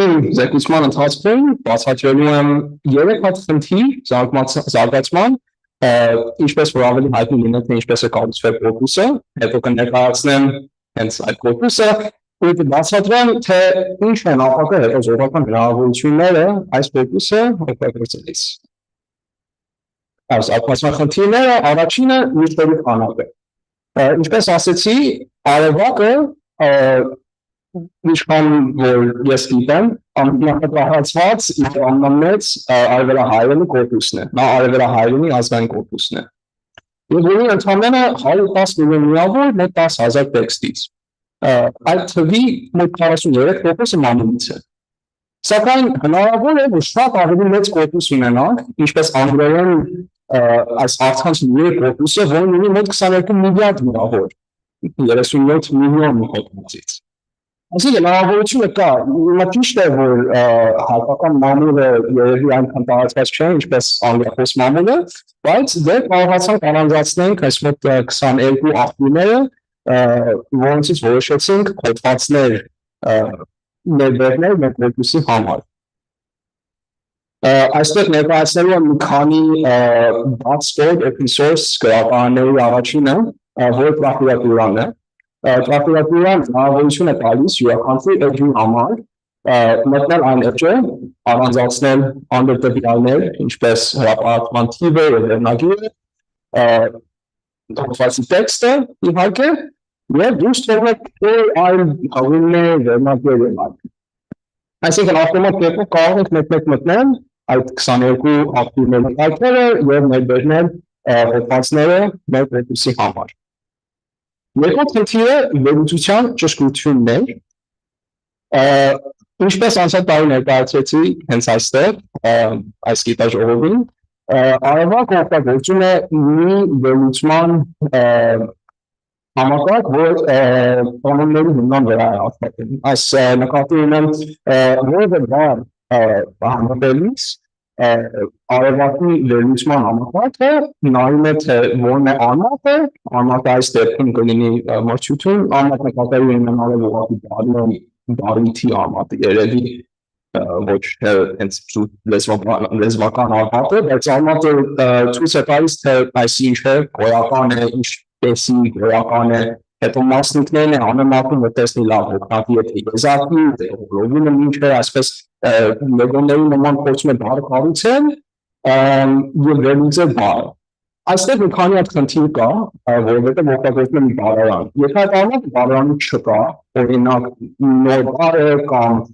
բառի սխալ է գրված, չի կարողանա այս համակարգը հասկանալ, թե ինչ տեսակ բառ է, թե ինչպես է հոլովումը, թե ինչ այն է պատկեր, չէ, այդտեղ խնդիրներ առաջանում։ Եվ դեպքեր կան ուղղակի, որ նույն բառը կարող է ունենալ երկու տարբեր իմաստ, բայց նույն ձևն է գրված։ Այս համակարգը նորից չի կարողանում առանձնացնել այս երկու դեպքերը։ Այստեղ կներկայացնեմ մյուս այդ գրականը Ստանֆորդի համալսարանի կողմից ստանձնել արհեստական բանականությունը։ Արհեստական բանականությունը հնարավորություն է տալիս յուրաքանչյուր բառը վերլուծել համատեքստում։ Այսինքն կարող է հասկանալ, թե այդ բառը ինչ է նշանակում շրջի բառերի հիման վրա, օրինակ։ Եվ ստանձան կարող է 66 տարբեր լեզու վերլուծել, հայրենի համար օգտագործում է հայրենի ծառադարան մոդելը, որ Երևանի պետական համալսարանի Մարատ Յավնյանն է ստեղծել։ Այստեղ ցույց են տալիս քննության արդյունքները, որ Ստանֆորդի համալսարանը քննել է այս մոդելը, տեսնում եք, որ նախադասությունները, բառերը, միավորները մոտ 100%, 99-ից 100% կարողանում է ճշգրիտ վերլուծել։ Բարույթները նկատի ունենալով բարի այն տեսակը, որ բառարանում է հնարավոր գտնել, 95% ճշգրտությամբ կարող է վերլուծել։ նույնիսկ խոսքի մասերը, հատկությունները եւ ընդհանրեն այս թագերը մոտ 90%։ Այսինքն շատ ավելի ճշգրիտ է այս մոդելը վերլուծման համար։ Ճիշտ է, որ համակարգչային պահանջը մի քիչ ավելի շատ է, բայց եթե որոշենք օգտագործել այս համակարգը կորպուսի կազմության համար, մենք կարող ենք մի քիչ ավելի հանգիստ զգալ, որ արդյունքները ավելի ճշգրիտ են լինելու։ Եվ վերջին խնդիրը կրկնօրինակների խնդիրն է։ Ինչ է նշանակում կրկնօրինակներ կորպուսի համար։ Այստեղ մի հոդված եմ դրել, որը հրապարակվել է երկու ամիս առաջ, այստեղ մի ուրիշ հոդված, որ նույն աղբյուրից է, երկու հոդվածից առաջ, եւ տեսնում ենք, որ տեքստը մոտ նույնն է, արտադրված է, բացատրում է, որ երկրաշարժը Հայաստանում ուղղակի տարբեր օր, ժամանակ, տարբեր գյուղերի մոտ, այդ ամենից ուրիշ բառերը նույնն են։ Այս ինչու է խնդիր։ Խնդիրը, որովհետև հիմա եթե ուզենանք օրինակ երկրաշարժ բառը որոնենք կորպուսում, այստեղի մի բան է հնարավոր տեսնել։ Այս շատ օգտակար չէ, որովհետև տարբեր օրինակներ չենք տեսնում։ Ուղղակի նույն օրինակն է, բազմաթիվ անդամներ կրկնված։ Եվ իհարկե, հանկարծ աշխատանքի համար, հատուկ տեսակ աշխատանքի համար, այս տեսակ կորպուսը, նկատի ունենալով կորպուսը, որը չունի այսքան կրկնողություններ, ցույց են անցյալ հետազոտությունները հաստատել են, որ ավելի լավն է այդ տեսակ աշխատանքի համար։ Մի քիչ ավելի հետո կբացատրեմ այդ տարբեր հետազոտությունների մասին։ Մենք օգտագործեցինք Hugging-Face-ի Data-Trove գրապարանը, որ անենք այս կրկնօրինակների հանումը։ Ալգորիթմը շատ մանրամասներ չեմ բացատրում հիմա, բայց շատ պարզ ասած, եթե որևէ հոդված 50 բառից կարճ է, հանում ենք, եւ հետո ալգորիթմը հետևանը գալիս կրկնօրինակներն է ճարում։ Այս ամբողջ արածից հետո մենք տեսնում ենք, որ կապված աղբյուրից 5-ից 33%-ը հանվում է։ Ընդհանրապես կորպուսի 20%-ը հանվեց։ Այսինքն 20%-ը կամ կարճ են կամ կրկնօրինակներ։ Նորից շատ մատեմատիկային չեմ ուզում խորանալ, բայց այս կապի գիծը ցույց է տալիս, որ այդ x-ը ցույց է տալիս, թե երկու հոդվածները ինչքան նման են իրար, որ y-ը ցույց է տալիս հնարավորությունը, որ հանվեն կորպուսից։ Այս դերն ուղղակի ցույց տան, որ եթե շատ նման են երկու հոդված, օրինակ 80%, դա հնարավորություն կա, որ չեն հանվում։ Իսկ եթե երկու հոդված շատ նման չեն իրար, դրանք կարող են հանվել։ Այսինքն այդպես չի, որ եթե շատ են գնում երկրաշարժների մասին, երկրաշարժ բառը չի երևա։ Կամ եթե մի հատուկ բառակապակցություն շատ է օգտագործված, այդ բառակապակցությունը չի լինի։ Ուղղակի ավելի հնարավոր է, որ հանվի, դե կա կորպուսի մեջ մի քանի 100 այդպես նույնիսկ չի լինելու Երևանում կամ նույնիսկ քանի օրվա եղանակ այդպես հոդվածներ բազմաթիվ կան, բայց ավելի քիչ են, թե ինչպես որ առաջ կան։ Այդ քանով դիսով ուսան համեսեմ դες բոլորին, որ ուղղակի նման կորպուս չի, այս կորպուսը որ կազմում ենք, բայց բարձր որակի մի կորպուս, որ հատուկ սիստեմներով ենք կառուցել, եւ ուրախությամբ ուզում եմ ներկայացնել այդ կորպուսը, որ կանցնում ենք արևելահայերենի, արևելահայերեն մանուլի առցանց կորպուս կամ համակ, ինչ այժմ ունի մոտ 400 միլիոն միավոր, որն արևակից մոտ 4 անգամ մեծ է, սա 2 միլիոն հոդվածից է։ Մենք նախատեսում ենք, որ այս աշխատանքի ավարտին կունենամ 1 միլիարդ միավոր կամ ավել, մոտ 4.5 միլիոն հոդվածից։ Ուղղակի ինչպես արդեն ասեցի, այս աշխատանքը շատ համակարգչային պահանջ ունի եւ շատ ժամանակատար է։ Ամիսներ շարունակ աշխատելիս հետո հասել ենք այստեղ, դեռ մի քիչ երևի կտևի։ Սա մակերեսն է կորպուսը, մակերեսի գրապարանը Լեյդենի համալսարանի հոլանդական լեզվի ինստիտուտի կողմից Black Lab գրապարանն է, եւ տեսնում ենք այստեղ, որ հնարավորություն կա որոնել բառույթը, բառաձևը եւ տեսնել այդ արդյունքները համատեքստում։ Այսինքն օրինակ այստեղ որոնել եմ գիտություն բառը, տեսնում ենք, որ կորպուսի հիմակը մոտ 100,000 օրինակ այս գիտություն բառը եւ տեսնում ենք գիտության բառի շրջի բառերը որոնք են, կարող ենք տեսնել վերլուծությունը, այդտեղ վերածել քրեականը եւ ինչ տեսակ քրեական է եւ այլն։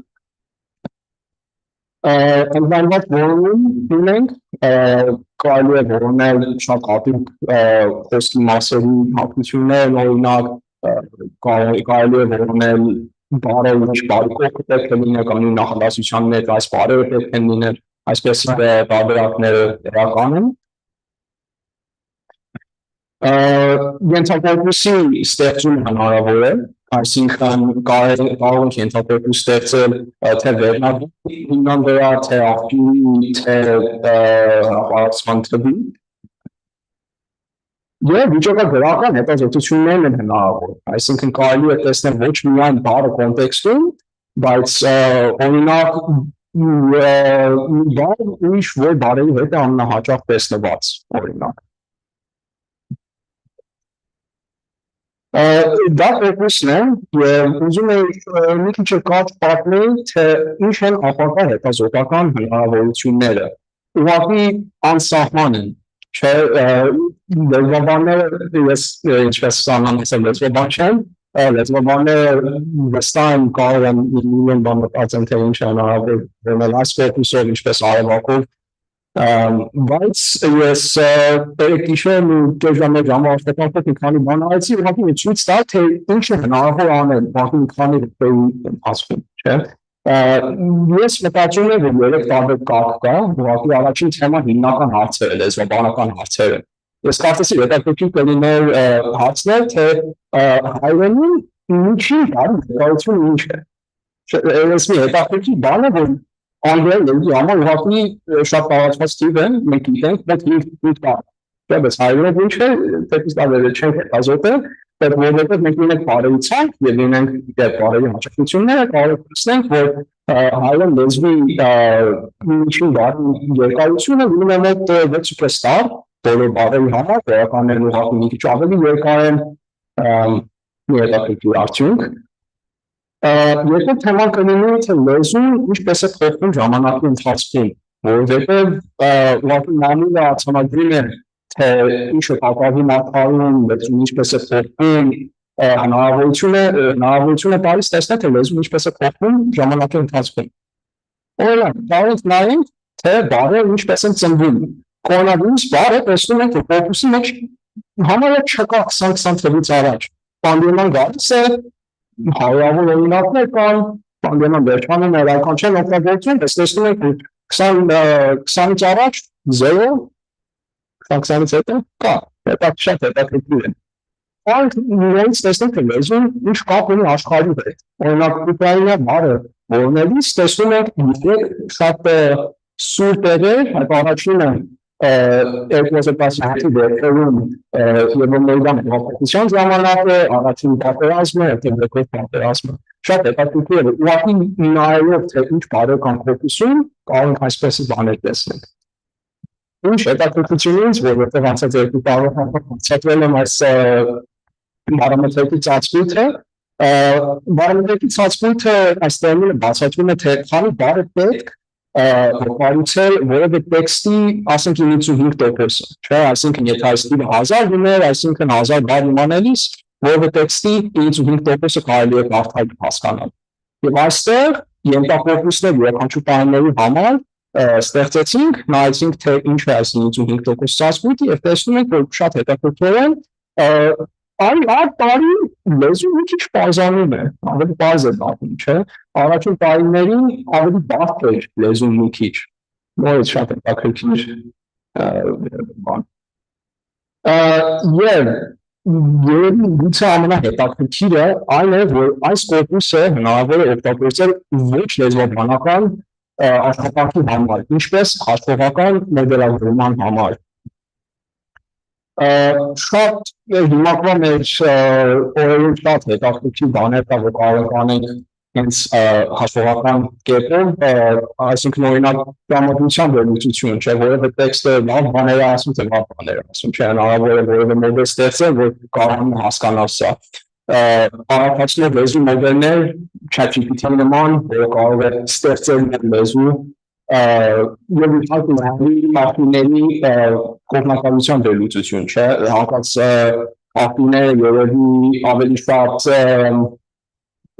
չգիտեմ, հիմնախոհ պետության կողմեն պետական այդպեսի բաներ հնարավոր է վերլուծել։ Այստեղ ճարեցի մի շատ հետաքրքիր հոդված 2023 թվականից, որը բացատրում է, որ ոչ միայն օգտակար կլինես պարտադիր է ունենալ մեծ լայն վերլուծված կորպուս այս գործիքների զարգացման համար։ Այսինքն, որ հայերեն ունենան նույն գործիքները, որոնք կան օրինակ անգլերենի համար, ChatGPT-ն շատ տարածված է, բոլորս գիտենք, չէ՞, որ հայերեն ունենան նույն հնարավորությունները, այսպեսի կորպուսը պետք է, չէ՞։ Որպես ամփոփեմ, այս աշխատանքը դեռ կատարում ենք, քանի ամիս հետևի, բայց երբ պատրաստ լինի, ես շատ ուրախ եմ, մտածում եմ, թե ինչքան հնարավորություններ են լինելու հետազոտման համար։ Ուզում եմ շնորհակալություն հայտնել Տիկնատերեզա Հովհաննիսյանին եւ իմ դասընկեր Դանիել Նորես-Համարեզին,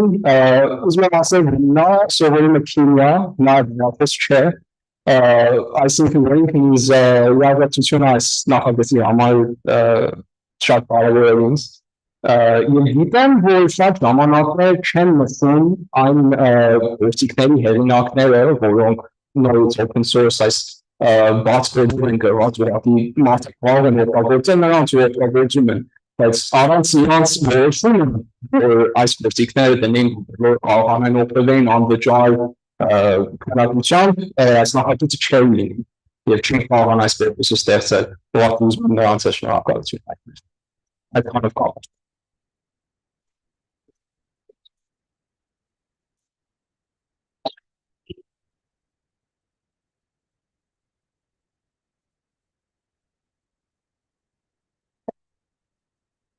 Հրաշալի է, շնորհակալություն Ալեքս, կրկին հարցերի դեպքում վերջում կարող ենք այդ հարցերը տալ։ Եկեք անցնենք մեր երրորդ խոսնակին, Գեղեցիկ Հովհաննիսյանին։ Գեղեցիկ Հովհաննիսյանը կենսաբանության բակալավրի 4-րդ կուրսի ուսանողուհի է եւ նպատակում է շարունակել կրթությունը ատամնաբուժության ոլորտում։ Նաև մարդկանց, լեզուների եւ մշակույթի հանդեպ ունեցած խորը հետաքրքրության հետքերով հետազոտում է սոցիալական մեդիայի զարգացումը եւ թե ինչպես է այն ազդում մարդկանց առօրյայի վրա։ Մարդկային կապերի հանդեպ նրա սերը դուրս է գալիս ակադեմիական շրջանակներից։ Օգնելով նրան խորությամբ ուսումնասիրել սոցիալական մեդիայի զարգացումը եւ այն, թե ինչպես է այն խթարում հաղորդակցությունը եւ միավորում մարդկանց տարբեր մշակույթներից եւ մայրցամաքներից։ Այս ամենը ասելով, եկեք ողջունենք Գեղեցիկին։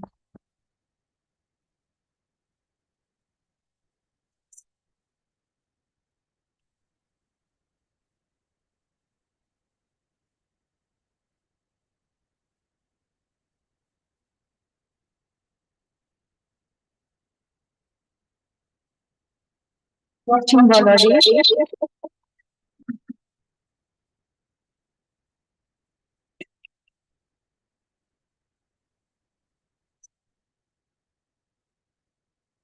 Ողջույն բոլորին, ես Գեղեցիկ Հովհաննիսյանն եմ եւ այսօր ձեզ կներկայացնեմ իմ հետազոտական նախագիծը կամրջելով սփյուռքն ու հայրենիքը սոցիալական ցանցերի օգտագործումը հայկական ինքնությունը պահպանելու համար։ Սկսեմ հետազոտական նպատակից։ Հետազոտության նպատակն է հասկանալ սոցիալական մեդիայի ազդեցությունը Հայաստանի եւ Սփյուռքի միջև կապ ստեղծելու համար, ինչ հարթակներ կամ էջեր են նպաստում այս գործընթացին եւ ինչպես կարող ենք տարածել այս բովանդակությունը կապը ել ավելի խորացնելու համար։ Ինչու ընտրեցի հենց այս հետազոտության թեման, լինելով մարդ, ով իր կյանքի մեծամասնությունը ապրել է Հայաստանում եւ այժմ կազմում է Սփյուռքի մի մասնիկը, ես անձամբ տեսել եմ սոցիալական ցանցերի զարգացումը եւ թե ինչպես նրանք կարող են մատակարարել հետաքրքիր եւ մշակութային կոնտենտ կամ բովանդակություն տարբեր ձևերով։ Բացի մշակութային բովանդակության մեդիայից, նաեւ շատերը առնչվում են զանազան համայնքներում ապրող հայերին հայկական կոնտենտի հետ, թե հումորային, թե առօրյա կյանքից եւ այլն։ Նաեւ սա տեսնելով վերջերս, թե ինչքան են մարդիկ սովորական ձևով տարածում հայերեն լեզուն կամ ստեղծում կոնտենտ հայերեն լեզվով, ես ոգեշնչվեցի, որպեսզի հետազոտեմ, թե մարդիկ ինչպես են օգտագործում սոցիալական ցանցերը, որպեսզի կապվեն իրենց ինքնության եւ լեզվի հետ։ Սկսեմ մեթոդաբանությունից, Սկզբում ես ստեղծեցի հարցում, այնուհետև տարածեցի հարցումը տարբեր պլատֆորմներում, որի մասին կխոսեմ շուտով, կապվեցի հարցման որոշ մասնակիցների հետ հարցազրույց վայելու նպատակով եւ հարցազրույց վայելուց հետո ես կատարեցի վերլուծություն իմ հարցման եւ հետազոտության տվյալներով եւ կավարտեմ եզրակացությամբ եւ ապագա ծրագրերով։ Սկսեմ հարցումից, հարցումը պատրաստել եմ Google Docs պլատֆորմում եւ այն ունի 15 հարց, բաց վերջավորությամբ եւ ընտրովի հարցերով։ Այս հարցումը տարածել եմ տարբեր ուսանողական խորհուրդների հետ, տարբեր համալսարաններից, անձնական ինստագրամյան էջերով, տարբեր ֆեյսբուքյան խմբերով եւ տարբեր Reddit ծրագրի խմբերով։ Իսկ այժմ ավելի խորությամբ ուսումնասիրենք հարցման հարցերը եւ ինչ պատասխաններ են ստացել։ Անցնելով հարցման արդյունքներին, հարցմանը պատասխանել են 137 անձինք, նաև պատասխանել են անձինք Հայաստանից, բայց քանի որ հարցումը եւ հետազոտական նախագիծը վերաբերում է Սփյուռքի հայությանը, պատասխանները միայն հաշվել են Սփյուռքի մասնակցող անձանցից։ Հիմնականում այստեղ կարող ենք տեսնել, որ մեծ մասը 18-ից 24 տարիքային խմբում է, որին հետևում է 40-ից մեծ տարիքով անձինք։ Այնուհետև կարող ենք տեսնել, որ մասնակիցների մեծամասնությունը ծնվել է Հայաստանից դուրս։ Հաջորդ հարցի համար կարող ենք տեսնել, որ մասնակցել է 17 երկիր եւ այստեղ գերակշռում է ԱՄՆ-ն, քանի որ հիմնականում այստեղ է տարածվել հարցումը եւ ցանկանում եմ նշել, որ միգուցե հարցման պատասխանները եւ արդյունքները չհամապատասխանեն ամբողջ Սփյուռքի կարծիքի հետ։ ԱՄՆ-ից բացի նաև տեսնում ենք, որ մասնակցել են Շվեյցարիայից, Իսպանիայից, Գերմանիայից, Թուրքիայից եւ Նիդերլանդներից։ Այս 17 երկրներից ընդհանուր մասնակցել են 48 քաղաքում ապրող մարդիկ եւ տեսնում ենք, որ գերակշռում են հատկապես Լոս Անջելես եւ Գլենդել քաղաքները։ Հաջորդ հարցը, որը հարցնում է, թե ինչքան հաճախականությամբ եք օգտագործում սոցիալական կայքեր, տեսնում ենք, որ մեծամասնությունը պատասխանել է ամեն օր կամ շաբաթական մի քանի օր։ Այս հաջորդ հարցում, որը հարցնում է, թե ինչ պլատֆորմ եք օգտագործում, որպեսզի դիտեք այս բովանդակությունը կամ կոնտենտը, հիմնականում մարդիկ օգտագործում են Instagram եւ TikTok, որին հետևում է նաեւ YouTube եւ Facebook հավելվածները։ Այստեղից կարող ենք եզրակացնել, որ հիմնականում մարդիկ հետևում են կարճ երկարությամբ տեսահոլովակների կամ կարճ բովանդակությամբ կոնտենտի։ Հիմնականում, երբ հարցնում ենք, թե ինչ տեսակի բովանդակության են մարդիկ հետևում, կարող ենք տեսնել, որ գերակշռում են նորությունները, քաղաքական բովանդակությունը, նաև արդյական են հումորը կամ միմերը, այսպես ասած, եւ նաև տեսնենք, որ մարդիկ հետևում են մշակութային ազգային խոհանոցի, ազգային պարերի եւ երգերի բովանդակության կոնտենտին։ Այս հարցը հարցնում է, թե ինչ լեզվով են հետևում կոնտենտի, որը առնչություն ունի հայերի կամ Հայաստանի հետ։ Չնայած համարյա 50-50 արդյունք ենք ստացել, մի քանի ձայներով այստեղ հաղթում է անգլերեն լեզուն, որը հակասում է մեկ այլ արդյունքի հետ, որի մասին կխոսեմ շուտով։ Հաջորդ հարցերը հարցնում են անհատականորեն եւ եթե այդ անձը կարծում է, թե արդյոք սոցիալական ցանցերը օգնում են թե իրենց եւ թե ընդհանուր երիտասարդությանը, որպեսզի կապեն իրենց հայկական ինքնության կամ մշակույթի հետ, որին մեծամասնությամբ պատասխանել են այո կամ միգուցե եւ որոշ չափով։ Հաջորդ հարցը, որը հետևում է այս հարցին, նշել եմ, եթե այո, ինչպես է ձեզ օգնում կապի մեջ մնալ ձեր ինքնության հետ։ Այստեղ ես ամփոփել եմ ընդհանուր 85 պատասխանից գլխավոր թեմաները եւ գլխավոր պատասխանը, որ ստացել եմ, դա կապ ուներ հենց կապ բառի հետ։ Մարդիկ նշել են հիմնական օգնում է կապի մեջ մնալ տարբեր համայնքների հետ, օգնում է կապի մեջ մնալ Հայաստանի հետ, օգնում է կապի մեջ մնալ մշակույթի հետ, թե ինչ իրադարձություններ են կատարվում աշխարհի շուրջը եւ նաեւ շատ հաճախ նշել են, որ սոցիալական մեդիան նոր հնարավորություն է տալիս իրենց հայերենով արտահայտվելու իրենց ընտանիքից դուրս։ Այստեղ ցույց կտամ մի քանի պատասխաններ, քանի որ շատերը իրոք ջանք էին գործադրել, որ պատասխանեն իմ հարցմանը, մտածեցի, որ կարևոր է, որ ընդգծեմ մի քանի պատասխաններ։ Օրինակ, այստեղ այս պատասխանի մեջ տեսնում ենք, որ այս անձը նշում է, որ իրեն հնարավորություն է տալիս, որ իր ընտանիքից դուրս տեղ ունենա, որպեսզի հայերենով մտածի, հայերենով ապրի եւ հատկապես այս հարցի պատասխանում շատ նշվել է արևմտահայերենը, թե ինչքան են մարդիկ սիրում տեսնել արևմտահայերեն լեզվով ստեղծող թե մշակութային եւ թե առօրյա բովանդակությամբ կոնտենտ սոցիալական ցանցերում։ Եվ ընդհանուր այստեղ կարող ենք տեսնել, որ թեկուզ մի բառով մարդիկ նշել են, որ սոցիալական մեդիան նրանց գլխավոր աղբյուրն է ինֆորմացիա կամ լուրեր ստանալու։ Եվ շատերը նշել են, որ քանի որ իրենք չեն ծնվել Հայաստանում, այդ կապը անմիջականորեն չեն զգում Հայաստանի հետ եւ լինելով սոցիալական մեդիայի հավելվածներում, նրանք կարող են այդ կապը ինքներով ստեղծել։ Այստեղ կրկին մի քանի պատասխաններ են, որոնք հիմնականում ասում են, որ թույլատրում են իրենց կապի մեջ մնալ։ Հաջորդ հարցը, այդ հարցը ինձ հետաքրքիր արդյունքներ ցույց տվեց, թե արդյոք հետևում են բլոգերների կամ ինֆլուենսերների Հայաստանից կամ Հայաստանից դուրս, ստացել ենք 50-50 պատասխան, այո եւ ոչ, որը իմ կարծիքով նրա համար է, քանի որ մարդիկ տարբեր տեսանկյուններից են վերաբերում բլոգեր կամ ինֆլուենսեր բառին։ Հաջորդ հարցի մեջ ես տեղադրել եմ, եթե հետևում են հայ բլոգերների կամ ինֆլուենսերների, որպեսզի դնեն այդ մարդկանց օգտանունները կամ username-ները։ Ընդհանուր մարդիկ դրել են 151 օգտանուն եւ այդ օգտատերերից ես բաժանել եմ այս տարբեր խմբերի եւ տարբեր խմբերի բաժանելուց հետո նկատելի է, որ ամենաշատ հետևված խումբը դա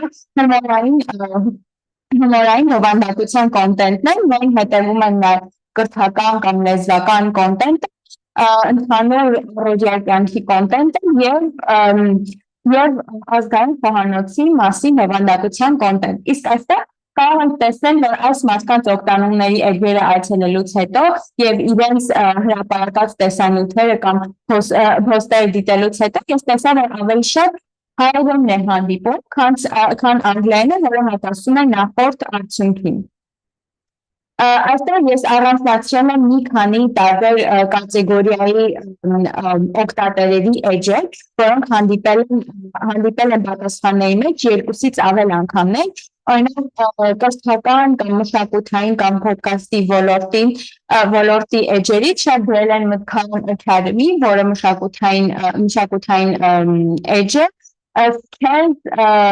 Rearrange podcast-ը եւ գիտակերտը, այնուհետև այստեղ կարող ենք տեսնել, որ լուրերի կամ քաղաքական կոնտենտի համար շատ մարդիկ նշել են, որ իրենց լուրերը ստանում են զարթոնք մեդիայից, US Armenians-ից կամ ANC-ից, իսկ խոհանոցային հետաքրքիր է, որ խոհանոցային բովանդակության կոնտենտի համար մարդիկ հետևում են թե Հայաստանից, թե Ռուսաստանից եւ թե Ամերիկա բնակ անձանց։ Հաջորդը այս անձինք, որոնց դրել են, նրանք ավելի շատ հումորային կամ առօրյա կոնտենտ են հրապարակում իրենց էջերում եւ այս 3 անձինք բնակվում են Հայաստանում։ Այս հայերեն լեզուն նշող էջերից են հայերեն Parody եւ Diaspora Twins-ը, նրանք հրապարակում են իրենց ուզուտ հայերեն խոսացող բովանդակություն։ Եվ այս 3 էջերը նշվել են որպես նորաձևության, գեղեցկության կամ առողջություն ցուցաբերող էջեր։ Եվ վերջում այստեղ ազգային երկ եւ բարի համար նշվել են հետեւյալ էջերը։ Հաջորդ հարցը հարցնում է, թե ինչ մարդիկ կփոխեն հայկական սոցիալական մեդիայի մասին, եւ ես այստեղ պետք է ամփոփել եմ իրենց պատասխանները։ Ամենաշատ հաճախ հանդիպող բաները հարցման մեջ սա այս երկու արդյունքներն են՝ ավելի քիչ բացասական բովանդակություն եւ ավելի քիչ բացասական կարծրատիպերի ամրապնդում հումորային տեսանկյունների միջով, այսինքն less stereotypical content that can harm us. Եվ նաև շատերը նշել էին, որ չեն հետևում Հայաստանից, կոնկրետ Հայաստանաբնակ բլոգերներին, քանի որ չեն նախընտրում դիտել իրենց ամերիկանացված բովանդակությամբ տեսահոլովակները կամ պոստերը։ Շատ մարդիկ նաև գրել էին, որ ոչինչ չեն փոխի, որովհետև իրենց դուր է գալիս եւ շատ են սիրում տեսնել ցանկացած տեսակի հայերենով բովանդակություն։ Նաև շատերը նշել են, որ ցանկանում են տեսնել բովանդակություն, որը ավելի հասանելի է, accessible եւ ավելի հեշտ որոնելի բովանդակություն հայերենով եւ անգլերենով։ Նաև մի պատասխան, որը ինձ շատ հետաքրքրեց, դա մարդիկ շատ նշել են, որ ցանկանում են քիչ ուղիղ եթերներ տեսնել TikTok հավելվածում եւ վերջում ցանկանում են մարդիկ տեսնել անաչառ քաղաքական եւ իրական բովականություն, այսինքն unbiased news and politics.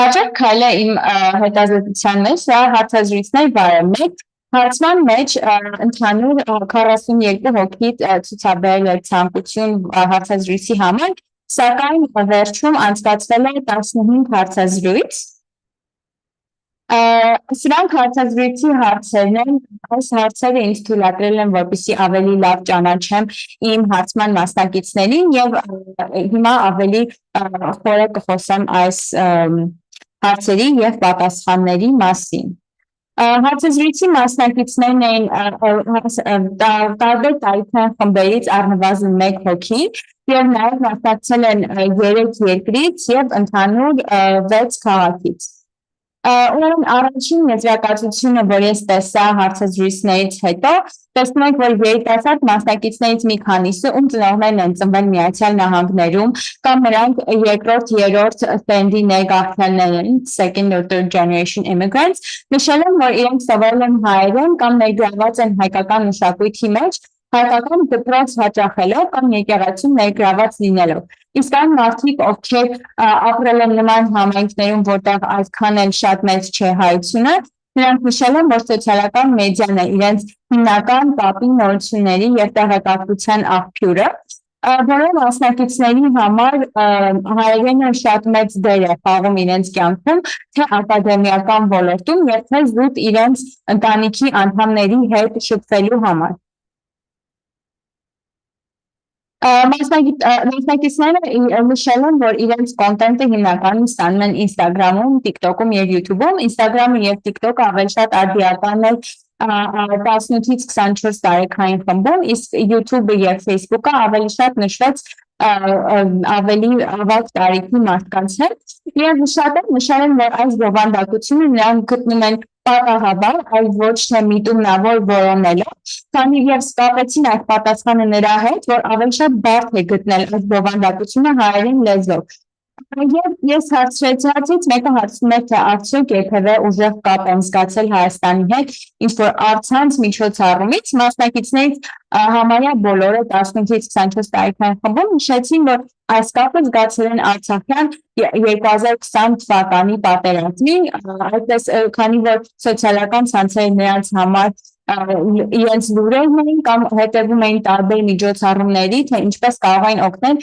հայրենիքին։ Նրանք շատերը բերեցին հետաքրքիր օրինակներ, ինչպիսին են on-line համայնքային հանդիպումները, որտեղ մարդիկ քննարկում են զուտ իրենց կյանքը կամ ինչ գիրք են կարդացել, ինչ podcast են լսել, որը շատ հետաքրքրեց ինձ։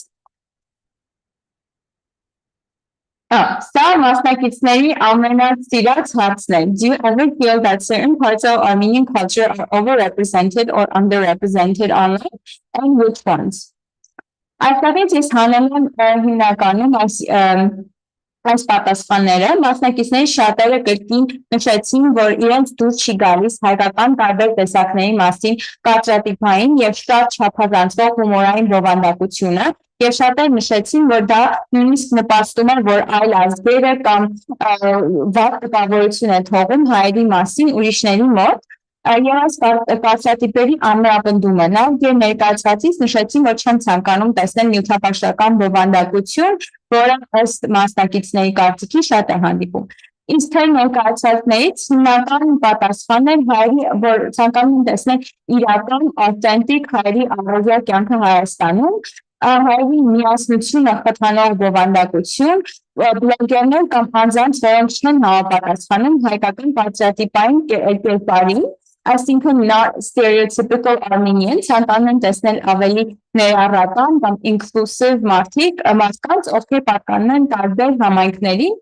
նաև ցանկանում են տեսնել ուղղակի հայերենով բովանդակություն եւ ստեղծագործական բովանդակություն հայերեն լեզվով։ Մասնակիցները նաև նշել են, որ Հայաստանի հետ իրենց կապը, որ երբեմն չեն զգում կամ ավելի բարդ է իրենց հետ կապում իրենց սփյուռքի լինելու հանգամանքով, նրանք շատ հեշտորեն փակում են սոցիալական ցանցերով եւ այս պատասխանը ստացա թե 18-ից 24 տարիքային անձանցից եւ թե 40 եւ բարձր տարիքի անձանցից, ովքեր մասնակցել են հարցազրույցներին, նաեւ հետաքրքիր է ասել, որ 40 եւ բարձր տարիքի անձինք, ովքեր այս հարցին ավելի դժվարացել էին պատասխանել, քանի որ նրանք շատեր նշել են, որ չեն հետևում հենց Հայաստանից բլոգերներին կամ ինֆլուենսերներին կամ նմանատիպ էջերին, նաեւ կարող է նշել, որ երիտասարդ մասնակիցներից շատը նշել են, որ իրենց համար դժվար է գտնել մշակութային կամ պատմության մասին բովանդակություն, քանի որ այն այդքան էլ հասանելի չէ եւ նրանք շատերը նշեցին, որ իրենց համար դա դուրեկան կամ ցանկալի կլիներ, որպեսզի լիներ մի անգլերեն էջ, որը կարճ տեսանյութեր կհրապարակեր հայերեն լեզվով, հայկական մշակույթի եւ պատմության մասին։ Եվ ես եկա հետևյալ եզրակացություններին իմ հետազոտությունը կատարելուց հետո, որ սփյուռքի հայերը ձգտում են դեպի հայկական բովանդակության եւ հետևում են իրենց մշակույթի հետ կապը պահպանելու համար, քանի որ դա ավելի դժվար է գտնել համեմատած անգլերեն լեզվի, նաեւ եկա այն եզրակացությանը, որ երիտասարդները ցանկանում են տեսնել ավելի մատչելի բովանդակություն հայկական մշակույթի եւ պատմության մասին, նաեւ Եվ վերջում ամենամեծ հանդիպող կարծիքը, որ ցանկանում են քիչ տեսնել հումորային տեսանյութներ կամ փոստեր, որոնք ավելի շատ ցույց են տալիս կարծրատիպային կատակերգական բովանդակություն իր վնասակար ազդեցության պատճառով։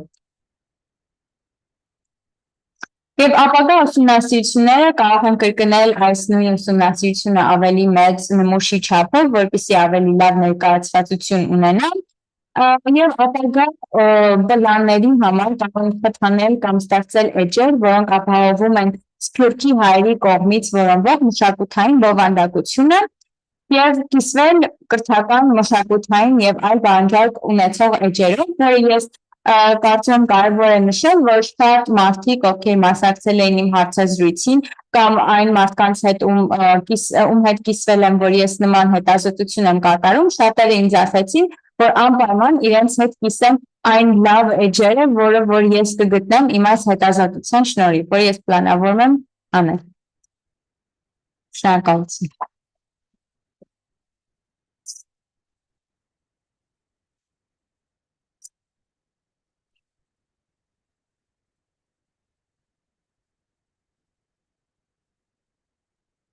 Շնորհակալ ենք դերասիկան եւ ամենավերջին խոսնակի մասին խոսանք Էրիկ Ջուհարյանը ավիատիեզերական ճարտարագիտության բաժնի մագիստրոս է, նա համալսարանը ավարտելու է այս երամսակ, ինչից հետո նախատեսում է աշխատել ավիատիեզերական ոլորտում։ Վերջերս Էրիկը հետաքրքրություն է ցուցաբերել հայագիտության նկատմամբ եւ ներկայումս մասնակցում է հայ հասարակության եւ մշակույթի վերաբերյալ դասընթացին։ Ազատ ժամանակ Էրիկը նվագում է դաշնամուր եւ զբաղվում է թայլանդական բրցամարտով։ Էրիկ Demokende.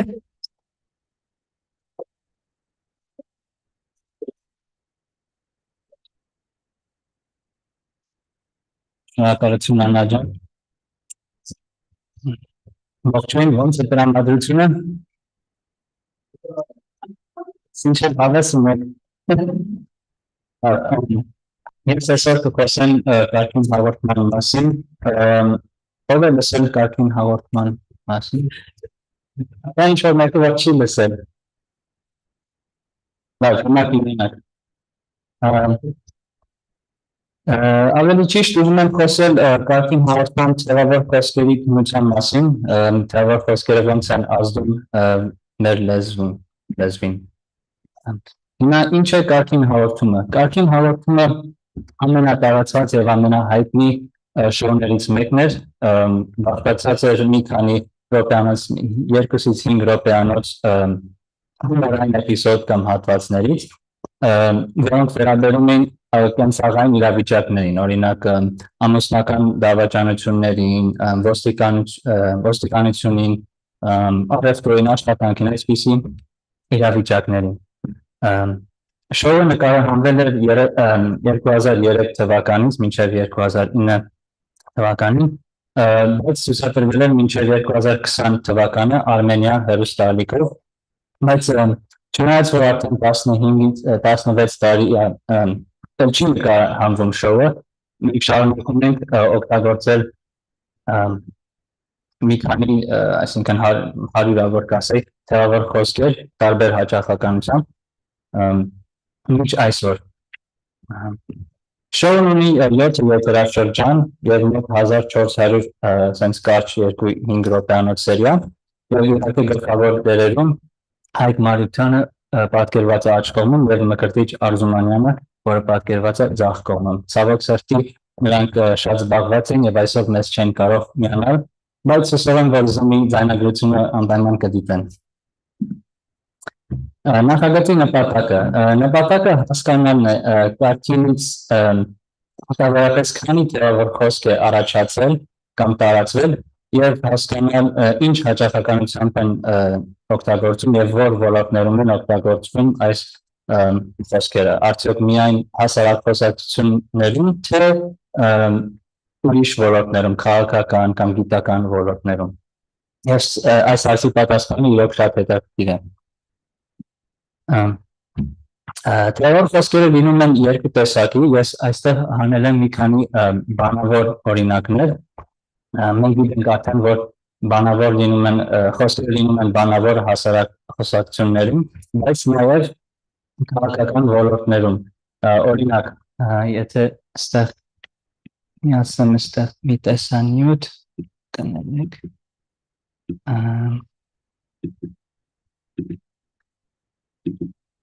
ձայն կա,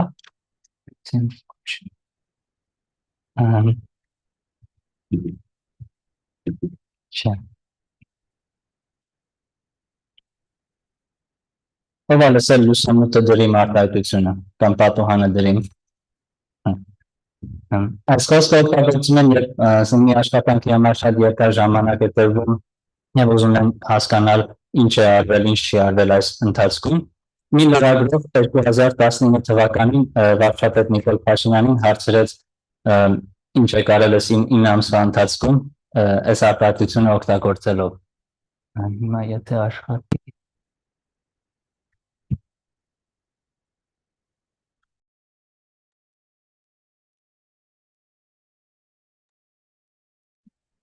մինչև միացնելը մյուս արտահայտությունը ինձ թվում է ամենահայտնի խոսքերից մեկն է, դու ուրիշ հերոսի անուն չգիտես, այս արտահայտությունը ինձ թվում է բոլորը լսել են, ես չէի լսել մինչև սկսել եւ մի քանի 100 սերիալ դիտել էի, բայց չէի լսել այս արտահայտությունը։ Այս խոսքը Ռոբերտ Քոչարյանի գրասենյակի ղեկավարը ուղղացել է Նիկոլ Փաշինյանին, երբ մեր վարչապետը անցած տարի 2024 թվականին, երբ անընդհատ Քոչարյանի անուն էր տալիս, եթե հիշում եք անցած տարի Բագրատ Սրբազանի քայլը Տավուշից Երևան, այս մասին։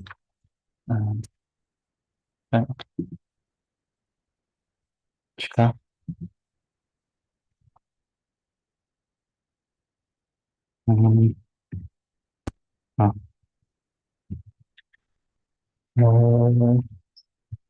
Ոնց են բարձրացնում չեմ օգտակար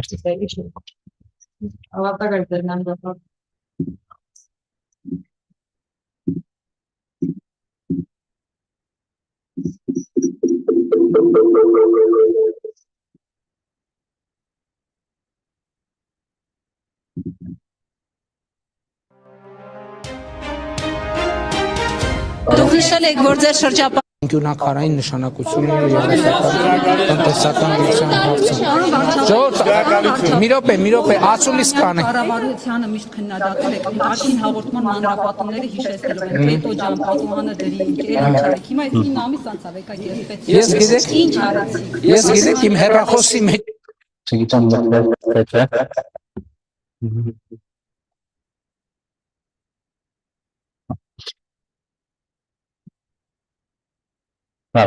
Իսկ հիմա գրավոր օրինակներն են հանել մի քանի հատ քաղաքական հոդվածներից եւ համացանցից ուրիշ տեղերից օրինակ չեմ ջուրում ինչ ես ասում, բայց վստահ ես ասում ով է լսել այս խոսքը մի քանի հոգի հուսով եմ որ ձեր մտքերում իմ մասին չեք ասում այս բանի այս ապայտությունը նկատել եմ տեսանյութներում երբ մեկը մի բան է ասում, անհասկանալի բան է ասում եւ մեկնաբանություններում, կոմենտներում գրում են այս արտահայտությունը կամ նույնիսկ վերնագրում են գրում այս արտահայտությունը։ Երկրորդը ինչ ռոմանտիկ է զգալի, նկատել եմ հիմնական գովազդներում եւ ուզում եմ որ մի տղամարդ կնոջ կամ ընկերու համար ինչ որ մի ապրանք գնի, որ ընկերուին կամ կինը այս արտահայտությունը ասի։ Մնացածն այս չորս ապայտությունը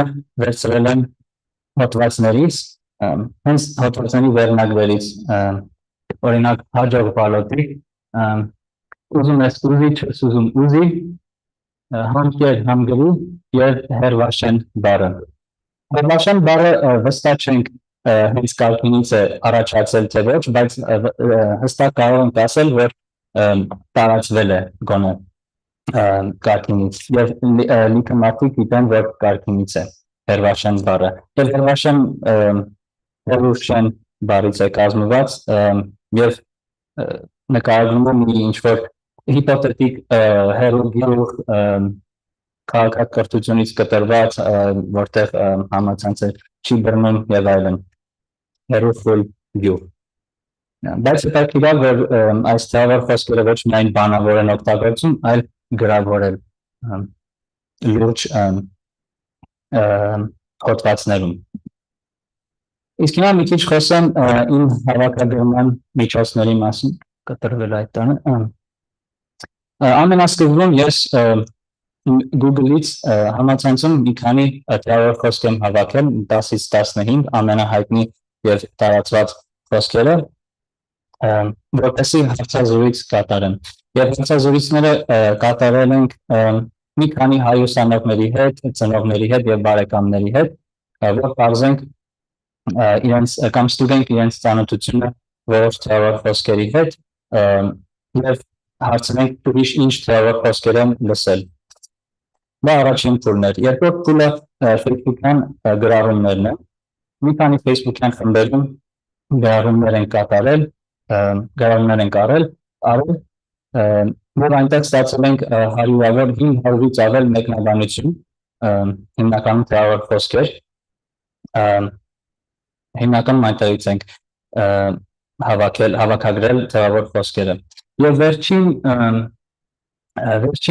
փուլը ավելի շատ հասկանալու համար էր, թե որ ինչ համատեքստում են օգտագործում թվավոր խոսքերը, արտահայտությունները։ Telegram-յան ալիքը կոչվում է bot կարգին վիդեոներ եւ այստեղ կարող եք գրել ինչ-որ մի բառ կամ հայերեն տառերով կամ լատինատար եւ ինքը բերում է 5-ից 6 տեսանյութ, կարող ասենք 2-ից 5 վայրկյանանոց տեսանյութ, որտեղ օգտագործում են հենց այդ բառը կամ այդ արտահայտությունը։ Օրինակ, եթե ես գրեմ հերոս, ինքը կբերի հենց այդ արտահայտությունը, դու ուրիշ հերոսի անուն չգիտես, հենց այդ փոքր հատվածը էպիզոդից։ Ես դա օգտագործել եմ համատեքստը հասկանալու համար եւ եթե պետք լիներ ամբողջ էպիզոդը փնտրելու համար։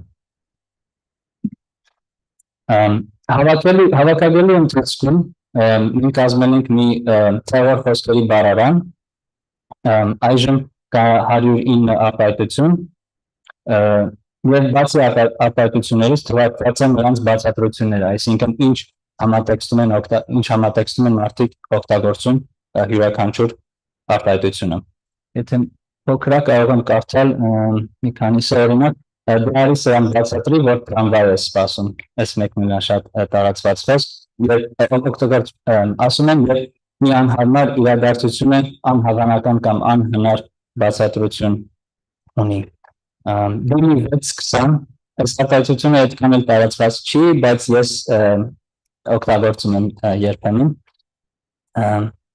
Երբ ասում եմ, երբ մի բան ուզում ես հեգնանքով մոտավոր ասել, օրինակ մի 6-20 րոպե կամ 6-20 անգամ, սովորաբար կասեն 6-7 րոպե կամ 6-7 անգամ։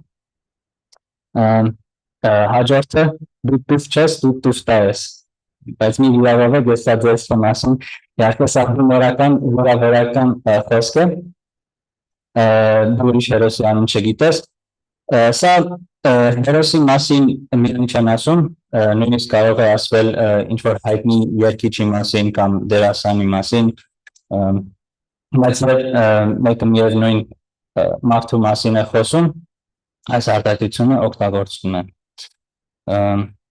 Ես ամեն ինչ գիտեմ այս արտահայտությունն ասում են, երբ մեկի գաղտնիքը գիտես եւ ուզում ես նրան շանտաժ անել։ Եվ վերջինը, ես էլ գիտեմ քեզ ռուչկեն է պետք, երբ մեկը դրան բռնակը շատ թափով կամ ուժեղ է քաշում։ Այստեղ բառարանից մի մաս եմ վերցրել, բայց բառարանի ձևաչափը այսպիսին է։ Իսկ հիմա խոսեմ մի քիչ հարցման մասին։ Այսքան խոսքերը հավաքելուց հետո մենք կազմել ենք մի հարցում, որտեղ հավաքել ենք մարդկանց տարիքը, սերը եւ հիմնականում իրենց ծանոթությունը թվարկված 21 խոսքերի հետ։ Այստեղ մի օրինակ է, ուզում ես ուզի, չես ուզի արտահայտությունը եւ մնացած 20 հարցերը այսպիսին են, թվավոր խոսքը այստեղ թվարկված է եւ մարդիկ նշում են օգտագործել են, լսել են թե ոչ, գիտեն որ կարգինից է թե ոչ եւ այդպես կարող են պատասխանել իրենց ծանոթությունը։ Եվ նաեւ կան բաց երկու բաց հարցեր, որտեղ մարդիկ նշում են իրենց ամենասիրելի խոսքերը եւ վերջին անգամ երբ են դիտել կարգին հաղորդումը։ Եվ այստեղ մի հետաքրքիր պատասխան ենք ստացել, մի հոգի նշել է, որ վերջին անգամ 2007 թվականին էր դիտել կարգինը, ես չգիտեմ ոնց է կոնկրետ թիվը հիշում, բայց հետաքրքիր պատասխան էր։ Իսկ հիմա մի քիչ խոսեմ վիճակագրությունների մասին։ Հավաքել ենք, այստեղ նշված են այն խոսքերը, որ մասնակիցների կեսից շատը օգտագործել են։ Այսինքն դու ուրիշ հերոսի անուն չգիտես արտահայտությունը, մասնակիցների 71%-ը օգտագործել են, ոչ միայն լսել։ Եվ այլն մյուս արտահայտությունները այստեղ թվարկված են։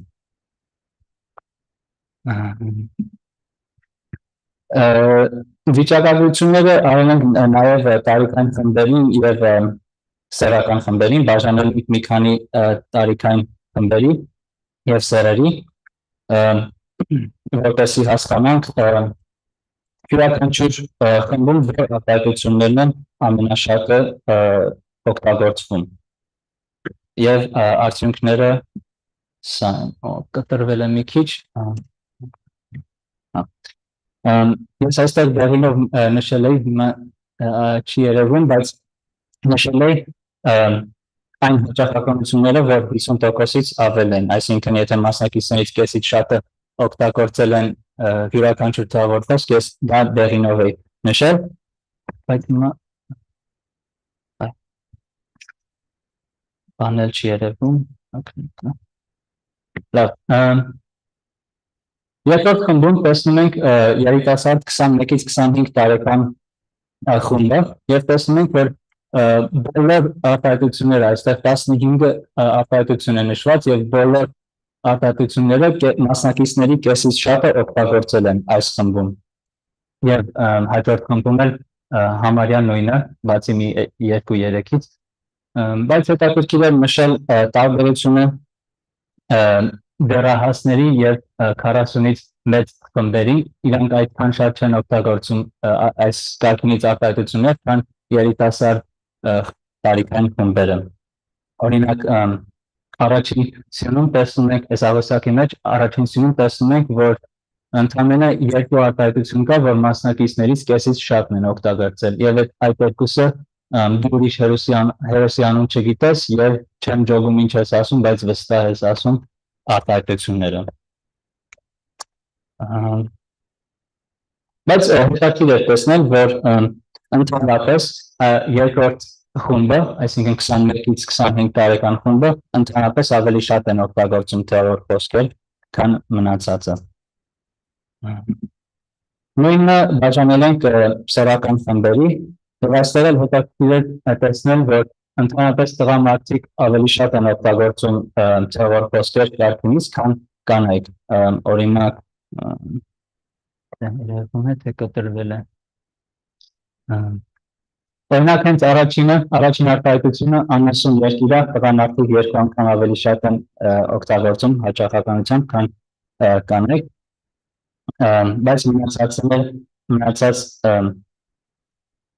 մնացածը նման է, այսինքն տղամարդիկ շատ են օգտագործում ի համեմատ կանանց։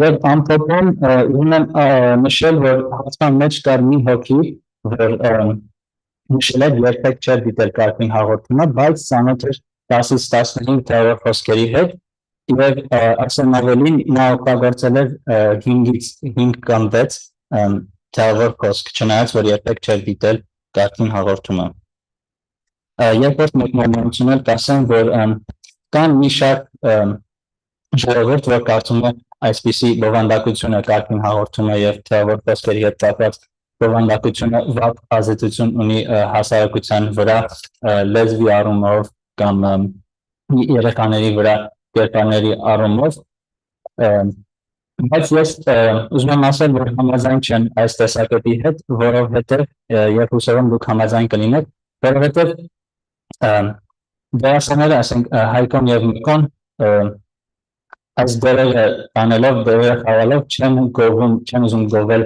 նարկոմանների կամ քյարթուների դերերը, այլ ընդհակառակ իրանք ծաղրում են այս դերերը եւ երեխաները դիտելիս կհասկանան, որ այսպիսի կերպարների վրա ծիծաղում ենք եւ ոչ թե ուզում ենք նմանվել կամ նման լինել։ Ուզում եմ շնորհակալություն հայտնել հիմնականում ընկեր Հովհաննիսյանին, որ ինձ շատ օգնեց թեորիկ խոսքեր հավաքվելուց, տարածելուց, բառարանախմբագրելուց եւ այլն, շատ մեծ օգնություն է իրականում եւ շատ շնորհակալ եմ իրանից եւ ուզում եմ նաեւ շնորհակալություն հայտնել Armenian Studies-ին եւ պրոֆեսոր Քավին, որ կազմակերպեցին այս հրաշալի գիտաժողովը։ Շնորհակալ եմ։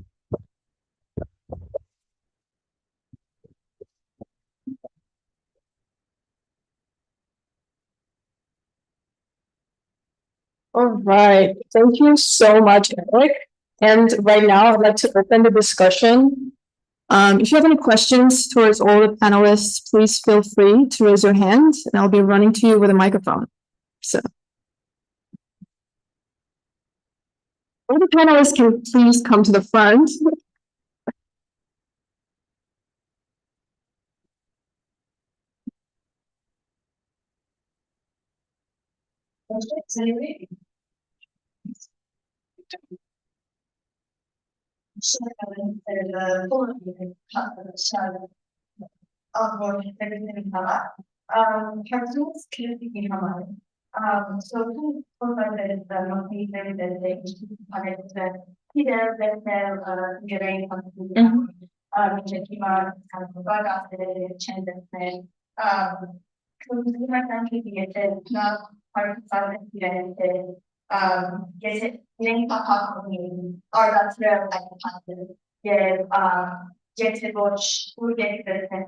ով գարնանա այդ բաղադրությունները եւ նաեւ դրանք չկա որ իրենք եւ արտադրողները ինչ արտադրներ կան ճանաչի հանձներ կան ամենասերտյան Այո, իրականում ըստ ոնց որ զգալու իմ հարցազրույցի ոնց որ մասնակիցների պատասխանների, կարծում եմ, որ իրանք զուտ ցանկանում են դա տեսնել, բայց այդքան չեմ տեսել տենց մտադրում, որ հենց իրենք լինեն ստեղծողը կամ իրենք ցանկանան տենց մի բան ստեղծել։ Կարծում եմ շատերի համար նման էջեր իրականում կան Հայաստանում հայերենով, բայց անգլերենով այդքան շատ չեմ հանդիպել, դրա համար կարծում եմ մի տարբերակ է իրենց հետ կիսվելով այդ հայերեն էջերը, իսկ անգլերեն էջի համար ես իրականում շատ կցանկանայի, որ այդպիսի մի բան ստեղծեի, եթե իհարկե ժամանակը թույլատրի եւ ուրիշ աղբյուրներ գտնեմ, որպեսզի դա չգիտեմ հավաստի նորություններ կամ հավաստի պատմության դրվագներ, բայց կարծում եմ մարդկանց համար, ովքեր ավելի լավ ճանաչողություն ունեն նման թեմաների մասին, իրենց համար ավելի հեշտ կլինի եւ շատ մեծ սիրով կօգնեն։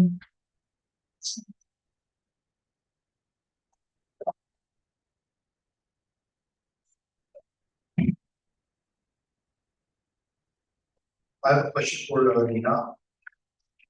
My first question is, do you think shame and guilt are the greatest hindrance to the preservation of Armenian?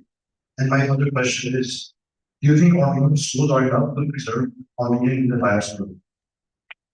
I would say, based on shame and guilt, I wouldn't say that it's the greatest hindrance, but it definitely is a large part. A lot of diasporans, after talking to people, after going through surveys, there are a lot of people that feel it, but I wouldn't say that it's the biggest hindrance. And also, as for Armenian schools, I think like that answer would be based on each individual, because each individual has different ways of learning the language. I've heard of many people who went to Armenian schools who came out of it without knowing how to speak the language. So I think it really depends on the individual, whether they rely on family to keep the language intact, whether they rely on like social media or whatever the medium is. I think it's a very individual answer for that. Thank you. So I think we're really about the game studies. So we might now get more to not collecting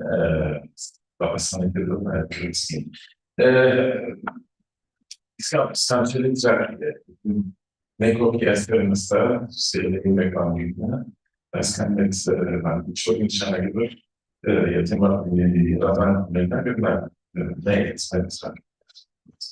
Değil mi? Negatif ve insan ev bağımlılıkları garanti yani tepkiye hayır. Uraman korkusuna bir adam ya tekrar sınav ya liratot ya borç bir pagan borç varız. Evet, tahminler gibi. Uraman sebabı bunlar arasında çıkıyor. Ayet sebebi takip ediyorlar bu adam bunlar modeller kalenderi yok tabii. Uraman korkusuyla diye tarihi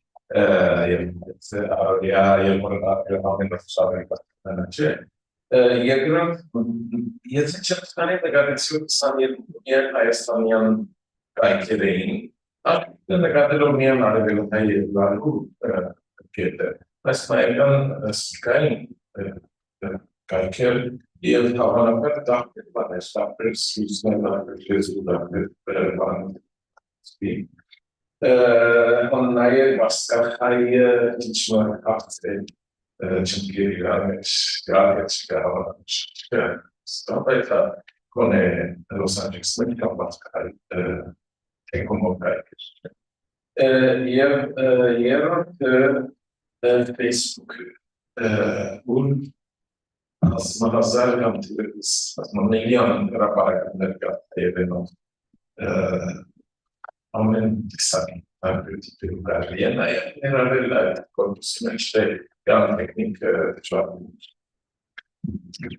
Երեք հարցերի պատասխանն էլ կլինի, որ մի տեղից պետք է սկսենք ուղղակի։ Դուք ճիշտ եք ասում, երեքն էլ ճիշտ եք ասում, հանկարծ դեպքերում մի քանի դժվարություն կար։ Օրինակ, Պարսկաստանից կամ Սփյուռքից շատ ակտիվները տարբեր ուղղություն են օգտվում, օրինակ, եւ չենք իմանում, թե այդ մոդելը ստենձայի գրատարանը ինչպես է վերլուծում այդ ուղղությունները։ Ուղղակի կարծում եմ, որովհետև այդ ծառայանը կարծում եմ, որովհետև Երևանի պետական համալսարանից է, կարծում եմ միայն արվերահայերեն նոր ուղղությունը, կարծում եմ միայն այդ տեսակ տեքստը կարող է վերլուծել։ Այսինքն հնարավոր է, եւ իհարկե ես շատ կցանկանայի, որ արմատահայերեն տարբերակ լիներ տարբեր երկրներից աղբյուրներ, բայց ուղղակի մի տեղից պետք է սկսենք։ Facebook-յան հարցի վերաբերյալ այդ խաղումը ես լավ չգիտեմ, թե ինչպես անենք, մի քանի կայք կար, ճիշտն ասած, որ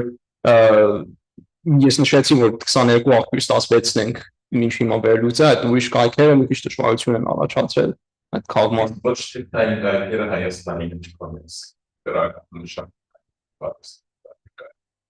Հա, մենք ոգեշնչված ենք այդ անգլախոս այդ news online կորպուսից եւ որոշեցինք, որ հիմա համար միայն մամուլի տարբերակն օգտագործենք, որովհետեւ շատ կա։ Եթե ուզենայինք այդ ուրիշ կայքերն էլ լիներ եւ ուզում ենք որևէ եզրակացություն ունենայինք որևէ բանի մասին, պետք է հավասար չափով երկու խմբերն էլ լինեին, չէ՞, չենք եթե միայն մի քանի հատ ոչ թերթային կայք լինեին, բայց հիմնականում մամուլից են աղբյուրները, դա դժվար կլիներ, որ ասենք, որ որևէ բանը ամբողջ հայերեն լեզվի հետ կապ ունի, չէ, հիմնականում մամուլի հետ կապ ունենա։ Այսինքն որոշեցինք, որովհետև շատ թերթային կայքեր կային, թող թերթային կայքերի կորպուս կազմենք, բայց ուղղակի ապագայում այո, այդ հնարավորությունը կա։ Գեղեցիկ իսկապես բովանդակալից իրական սպիրտ դարի ստավրում վերցում։ Հիմա ես շվատատար ընգերային սացերի չկետերից եմ ստիպված հետևեցա միայն նշատներ էտ այդ պրակնիկվերդեր մեր հատնկացի մեկ հատնկացիները ստիպված է։ Ուրեմն ասստերգա հետևին, որ հազարավոր մեկնաբանությունները, որ երդվեին է հազարավոր, տարածին հազարավոր, յուրականությունները ապարակման դարի։ Իրակական բովանդակություն ունեին, ուրեմն կարելի է ձեռքրտնել կարծոր զվարքներուց մեջ ուսումնասիրել վերլուծել թեորը այդ մեկնաբանությունները ամենապարակը խալիս մեսօրեցի արետական բանականության վերլուծել կարիչ է պալմա տասնյակարված մեկնաբանություն կարդալ է վերլուծել ուրեմն օրինակ նկատ է որքան որտովս հայատարական դինատար ուսատար ինչ ձետ գասադի բեր կործացին որտև շատ են սերիներ մարդկա այլացման այդպես մոտեն այս շուտ է բոլորն են գերվայլան դերևս լեզվական ավարտություններ ինչքանով օրինակ սա մեկնաբանությունները այսպիսի ընկերային սանտիում մեջ կապարակները ինչքանով քանի հայերեն եսի գործատուքի բարդակ ես նկարած եմ վերջերս Antwerp-ի մեջ ճարտարում է այս ծրի և դեսա իրենց առաջին հրապարակներով ատերեն են և իրենք հավանականորապես իսկ հետս հետեք ամասկամած հայերեն ստարներն ծույլում հայերեն հրապարակներ դերևս ընթորինագելով իշ այդ գետի ուսումնասիրներ շատ է ակրամիտ որպեսի հաստատությունները սպիկարայի կամ Հայաստանահայ հաստատությունները կարենան խտանել այդ ծրագիրներ և այդեղով ես գոյադերման սատակիչ։ Հա, սկսեմ նրանից, որ հենց իմ հետազոտությունը նրանից ոգեշնչվեց, որ հատկապես TikTok-ում ես շատ եմ տեսնում տեսանյութեր, որ արևմտահայերենով խոսող անձինք, օրինակ իրանք զուտ պատմեն իրենց կյանքի մասին, իրենց առօրյայի մասին, օգտագործելով արևմտահայերեն, եւ դա տեսնեմ թե արևմտահայերենով, թե օրինակ որ պարսկահայ անձինք են սկսում ուղղակի սկսել իրենց կյանքի մասին են պատմում, որ ինձ շատ հետաքրքրեց, թե ինչ արագությամբ սա դարձավ միակ trend, որ իրանք որ մի հոգի անում է, երկու հոգի անում է, հետո մյուսները ոգեշնչում են ու իրանք լեզուն, որ լեզուն բնականաբար ինքնության շատ մեծ մասնիկն է, արդեն այդ լեզուն օգտագործելով սովորական սոցիալական ցանցերում նրանք ավելի մոտիկանում են իրենց ինքնությանը եւ շատ համաձայն եմ ձեր հետ, որ իրոք շատ հետաքրքիր կլինի ուսումնասիրել մեկնաբանությունները, հիմքը գտնել, թե ոնց որ ինչը սկսեց սա, ինչպես կարող է զարգանալ, եթե օրինակ բերենք այդ կարճատիպային տեսանյութերը հումորային տեսքով, իրականում ընկեր Հովհաննիսյանը ասաց, որ կարող ենք մի օրինակից նայել եւ մեկնաբանությունները կարդալ, տեսնենք որ տոկոսը ինչ են ասում, բայց կարծում եմ երբեմն ես մի քանի օրինակ փորձեցի դիտել, բայց այդքան չկա օրինակ մեկնաբանություններ, որ ասում են ինչի եք նման բաներ օրինակ հրապարակում կամ չանենք sense բաներ մեր ազգին բաժանում ենք, որ կարծում եմ կեսը ջնջում են մեկնաբանությունները, կեսն են ուղղակի այդքան չեն արտահայտում իրենց կարծիքը կամ արտահայտում են իրենց մոտիկ ընկերների կամ բարեկամների հետ շփվելուց, բայց կարծում եմ հետաքրքիր գաղափար կլինի դա ուսումնասիրել, որովհետև ես ցանկանում եմ շեշտել, որ այս վերջին տասնամյակում հատկապես թե ինչ կարգի է զարգացել է սոցիալական ցանցերը կամ հավելվածները, նրանք մեծ գործիք կարող են լինել, որպեսզի մարդիկ կարողանան ոչ sense ավանդական դպրոցային կամ համայնքային ձևով կապել իրենց հայրենիքի հետ։ Հուսով եմ պատասխանեցի ձեր հարցին։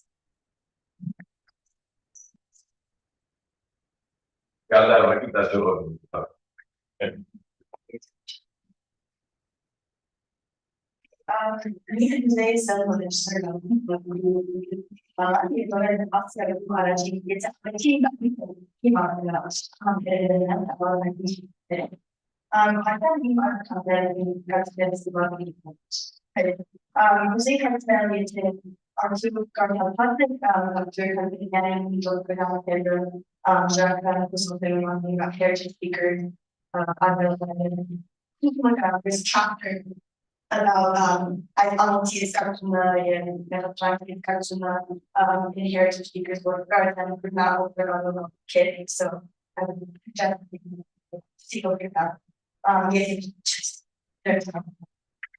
also wanted to know, I have a little hard to gauge what kinds of was spoken about this, asking direct right? Was it even show the end of the job? But we then guard the then yes, around the like job. Then guard people. Dog either check or they're kind of sometimes there's a gap. So on the occasion I get that chart now logging it down there, then each check has that they're all like linguistic abilities and process, right? And I have any show arguments for more computer research that I could then download it out. I can tell me step by step about data and government that way. He's got it. Under there are around that novel interviews like our minutes we guess the amount of the automation. So automation one of the best Thank you. Is it okay if I give a comment? Yeah. Also kinetic hydrogen but we did a research project with Ben maybe last semester, and we encountered the problem of when we actually asked people what their proficiency was, then we double checked by asking them to write what they saw in Armenian letters into the Latin alphabet. We did that, and then we also asked them to hear someone saying a text in Armenian, and they had to write it down in Armenian letters. And what we found was it gave more accurate, it was a more accurate representation of how well the people actually spoke, read, listened, and were able to understand. But the survey turned out to be too long. And it was almost like we were begging people to finish the survey. So based off of that, we didn't want to repeat the same, I don't want to say mistake because it's definitely not a mistake to double check and cross check as you said. But for the scale of the project that we were doing, we figured that it would be more it would be a little better suited for our project just to ask that one question, just as not to burden the people who were answering the survey. Because it's very hard to get people to answer surveys, I'm sure everyone knows. But yes, I really appreciate your comment. What time you covered Argentina? Argentina, maybe 30 questions with free response question, 8 free response questions at the end. It might have taken around 15 to 30 minutes to complete. This one was only 16 questions, all multiple choice, except for 2 free response. And it took maybe 5 minutes or less than 5 minutes. And we yielded 83 responses, whereas the other one, we only yielded 30. We were only able to use 63 of the responses this time around because of the specificity of what our research was focusing on. But still, it was crazy to see how the length of a survey and the questions actually make a difference in how many responses you get. So.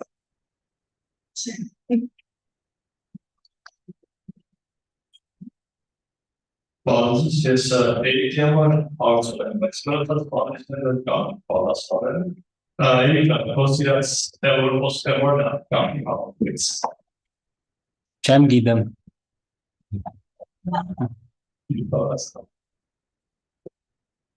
Ես էլ երեքյան հարցնում եմ, որովհետև ավելինակ գրառում էր տակտեր, surveys. Մեկնաբանություն։ Հա, 3 տեսակի մեկնաբանություն ընդհանրապես, առաջինը թեավոր խոսքեր թվարկելն է, երկրորդը ավելի դրական կոմենտներ են, այսինչ հետաքրքիր հավես թեմա է եւ այլն, երրորդն էլ դրա հակառակը, ավելի բացասական կոմենտներ, այսինչ տափակություն է, ավելի հետաքրքիր բան չկար հետազոտելու եւ այլն։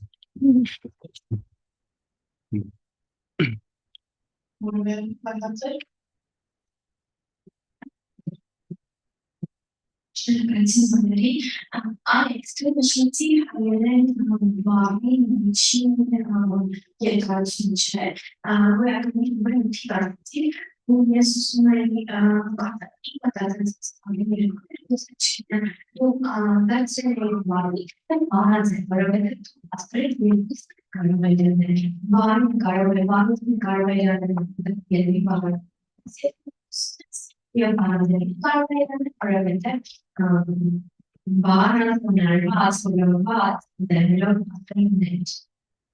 Այո, ավելի երկրորդ հարցեր են կարող հարցնել, որ բառարանը օգտագործել թե հաճախությունները, չէ, ասում ենք միջին երկարությունը կարող ենք բառարանը բացենք, որը բառերը մեկ-մեկ հաշվի են, չէ, բայց ես մտածում եմ մի քիչ ավելի համակարգչային գիտության տեսակետից, որ օրինակ լավ, եթե գիտենք միջին բառը ինչքան երկար է, եւ կարող ենք հետո տեսնենք նախադասությունը ինչքան երկար է եւ այլն, եւ այդ աշխատանք անելու համար առաջին հերթին բառաձև ենք օգտագործում, որովհետեւ բառույթը չի երևում լեզվի մեջ, չէ, բառաձևն է, եւ երկրորդը օգտագործում ենք այդ հաճախականությունը, այսինքն չենք, եթե տեսնում ենք, չգիտեմ, աթոռ բառը եւ 1000 անգամ է երևում, 4 անգամ 1000, չէ, մեր հաշվարկի մեջ։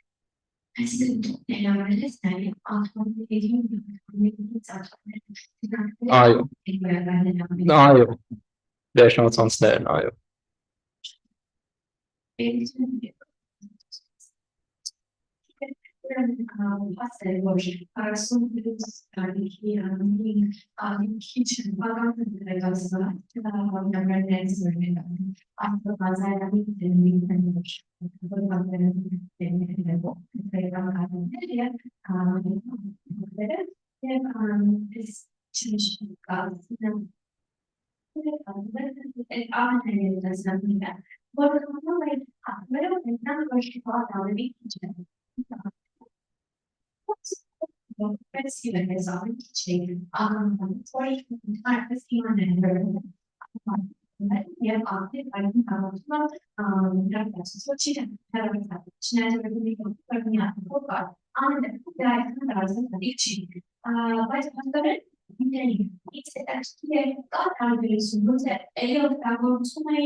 Եթե համեմատենք հարցման մեջ հիմնականում համարյա բոլոր խոսքերը, որ եթե օգտագործել են, նաև նշել են, որ գիտեին, որ կարգինից է, շատ հազվադեպ էր, որ օգտագործել են եւ չգիտեին, որ կարգինից է։ Ինձ թվում է ամենադեռահաս այդ խմբի համար հնարավոր է, որ ուրիշ տեղից են լսել, բայց ինձ թվում է սոցիալական ցանցերից են շատ տարածված են կարճ ասենք մի քանի 10 վայրկյանանոց, 15 վայրկյանանոց հատվածներ եւ այնտեղից են հիմնականում լսել ինձ։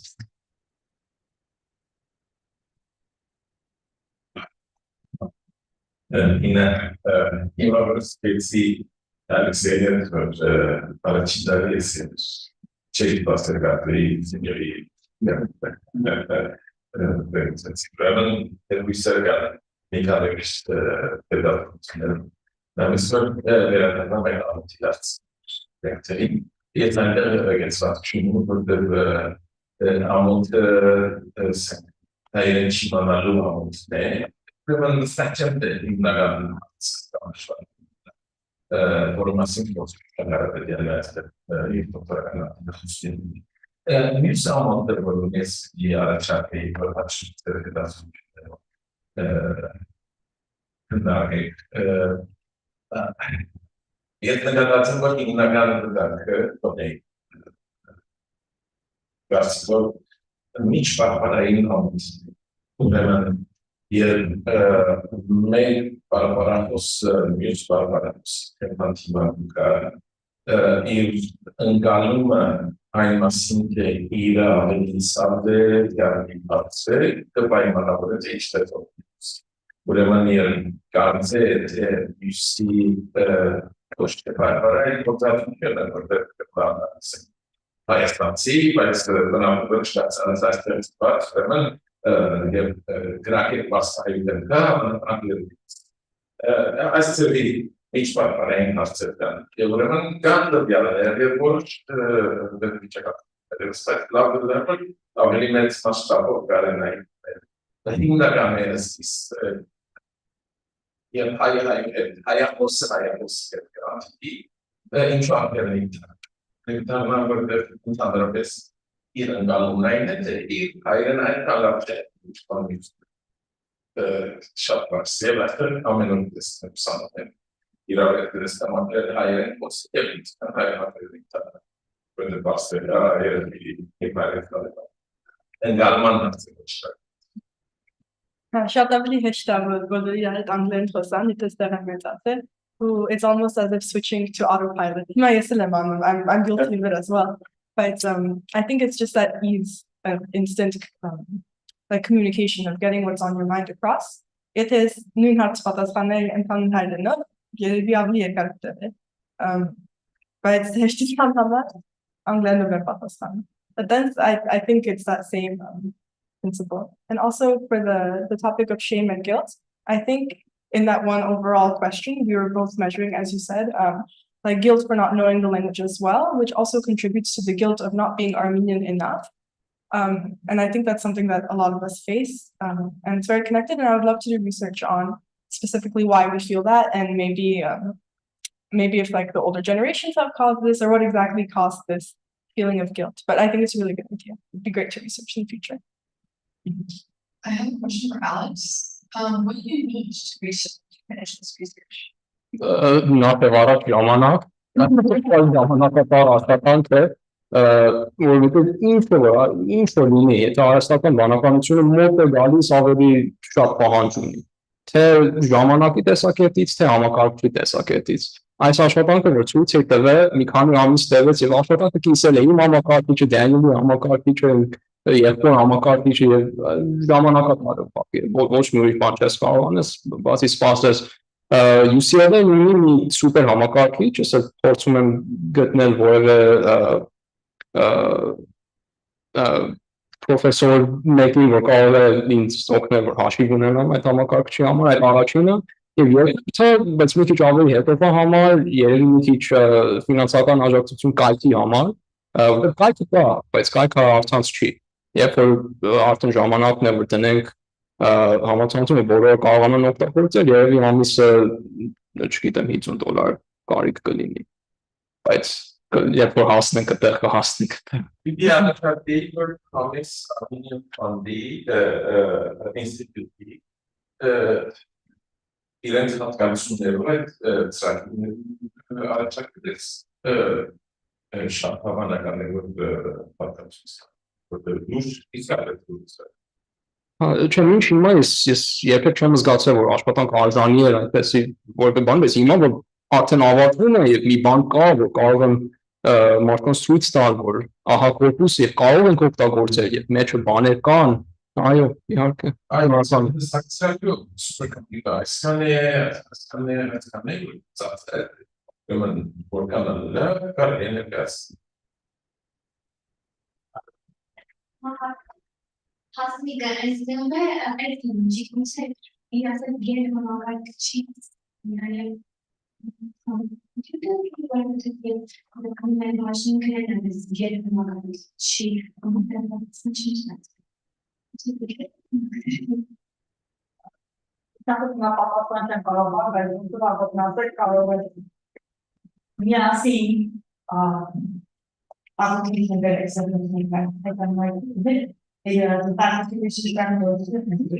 Ուղղակի դեպքում ման վճարը ուղղակի faculty sponsor է like tenure track faculty sponsor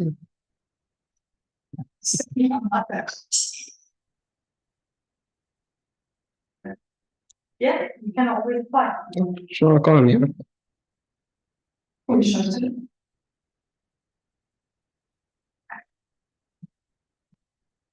Հարցը շիտանգերեցի համար էրեզայի Միտար հոզակի շատ դեպքեր բայց ինձ դեռ մայր ռովանդավիչի բառը որ content բառացի թարգմանել է անները հիմա հասցնել եմ դիտել որ թարգմանել որտեղ հիմա կան շատ օգտավենջի ռովանդավիչի բառը ես ասեի բայց that was the correct way but you need to go out to my dear I am also already mastered the concept. You are one of the consent and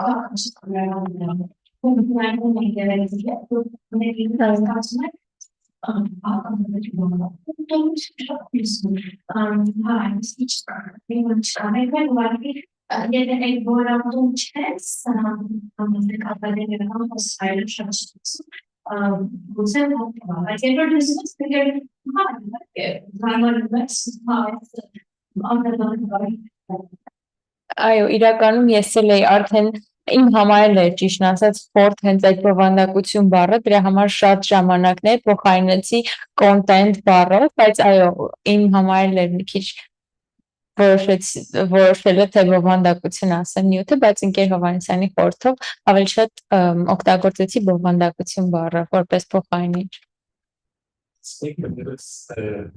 Բայց ընկալում ինձ համար ամենաբնական բառը բովանդակություն կոնտենտը հնչված հայերեն որ content այլ content որպես ուրեմն հարազատ դիտվելս է content կամ բովանդակություն content-ը ուրեմն ընկալում ուր գեցած որպես Yes, we can say on personal content. So let's see what Boban language and match. And because audience yes, yes, SCC դատողական ինչ-որ գալիս է դատողական, բայց դատողական հարցներ չեն խորտ է գալիս առաջից։ Այսի շատ հայրենության մեջ university հարց։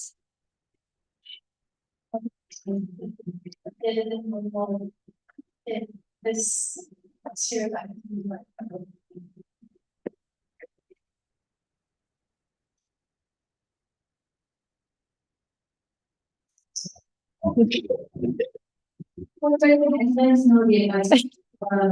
yes, it is more of a hard scene.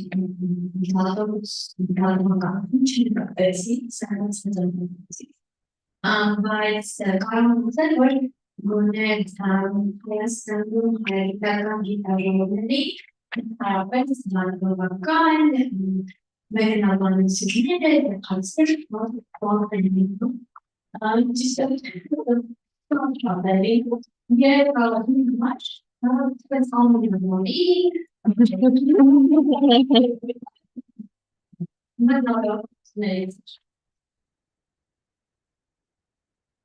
have a question for Nancy, actually.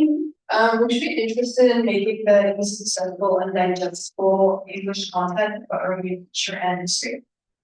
Հա, ոնց որ Ալեքսեյի հարցին ասեցի, այո, եթե ինձ իրոք ժամանակը թույլատրի եւ գտնեմ ոնց որ աղբյուրներ, որոնք կարողանամ օգտագործել, որ կառուցեմ այս պլատֆորմը, այո, ինչու ոչ։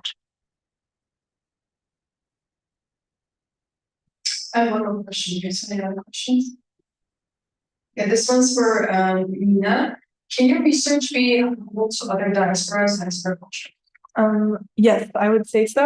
Just based on the literature that we reviewed before actually starting this project. I think the concept of having a language carry culture is widespread among people who are displaced or who have different populations outside of their homeland. When reviewing the literature for this project, I found that many sources talked about those who immigrated from one country to another. For example, it talked about the importance of immigrant communities from Mexico in America, how they used language as a way to pass down their traditions. And we can make that parallel to the Armenian diaspora, we can make it to the Jewish diaspora, so many diasporas out there. So yes, I would say that it's applicable. Thank you. Thank you to all the speakers.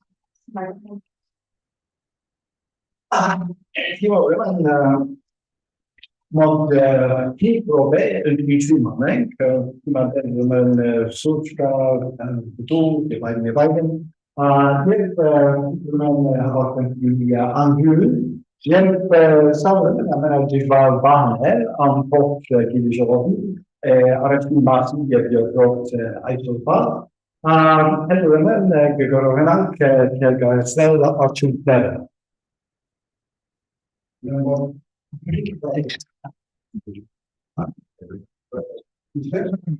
I have a feeling one of you two is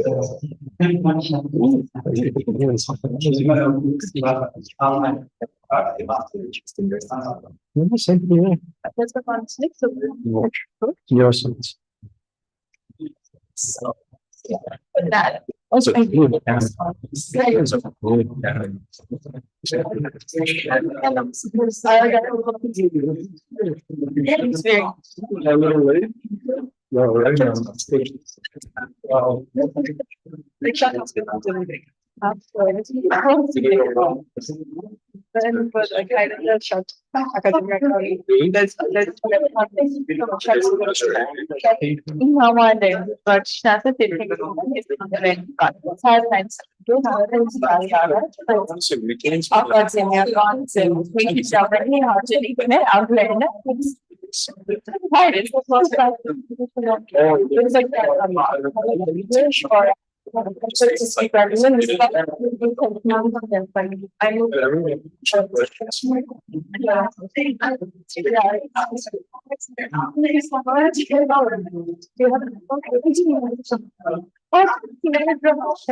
I'm so sorry, excuse me. We're good. I don't take pictures of these things.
I would think about it because I need somebody to pay for my students, you know?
So I'm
gonna describe there. First, there is a overview. We have research, the insurance, at the time, some private, what's insurance, Mazare Patel, Verocinta, that's Buffer. Bu kişiler Meister, sunt anhadmar Jaguneç. Urmat Jaguneç dut gantamar, iş sebep onun Ameriş imi derler, Veroşun gayet sürekli. But Duke Betka Haskenak, for the American Mende Hatserka, Tim Organan inch usulmesi can devamlı gayrimenkul dönüşümüne yaptı. İnç bir modella te Organan I think van desasnagan forma peçona şuna hello I think ultanur garneri garpe inşan Organan bağlı hamurdice megatrats. Yer ve anlaşılan ki partilerin anlıyorum power şeylerden davranın inşan karargâhe gelecek ve inşan arbeits eigentlich vor Antragsrechte vor Mengen vor Didume Partnereien zusammen maxi. Aber wenn gerne kann. Ein Programm dessen Bühne ist, wenn wir wollen Arzi drama Wikichabi Yergaret. Women iyice Nergayet Nedu. Yine women do for YouTube Chalaka. Megumen ilk avyo dolari avroçap Müslümanın gerek avri. Yet for inşaatı şartlar var. For Arapine really gereksiz.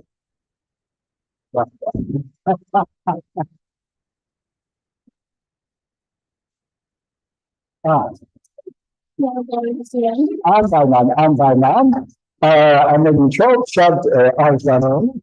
Tüm avrunan depresyon for milis denen inşaatın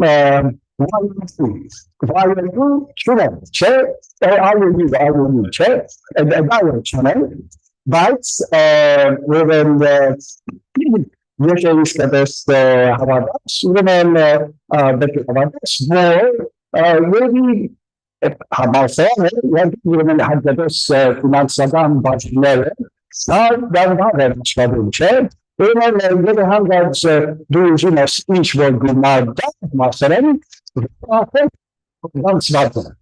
İş Havadas ürünen Havasaların uzunas dan akıldan du ilavun kunet istanavu. Da British Armenian Studies, that's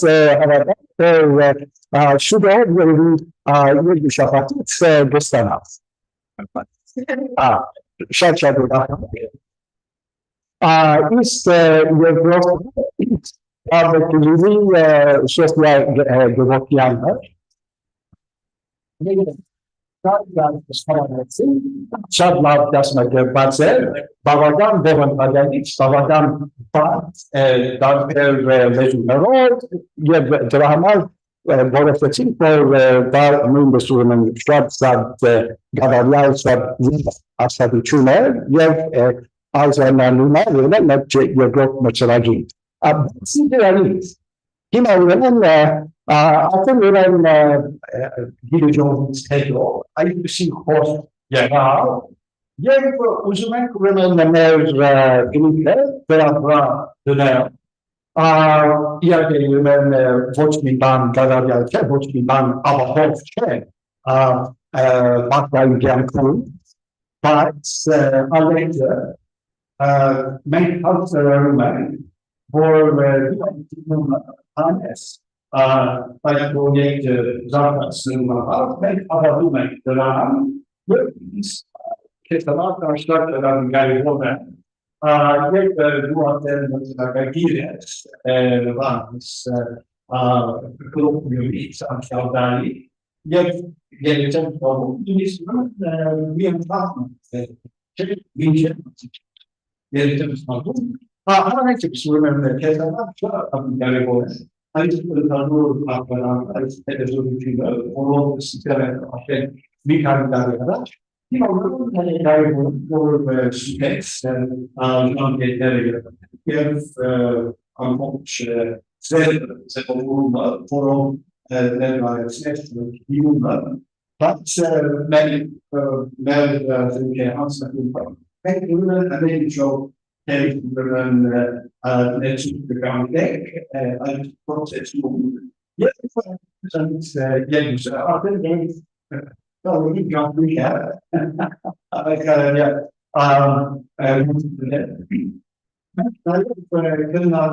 yeah constantly on there. Each time remember the sort of meeting, look at comments to be golden or all for the which is a each every get point and tax so they be very good down or I think and to be and what having the three for beach seeing the of money.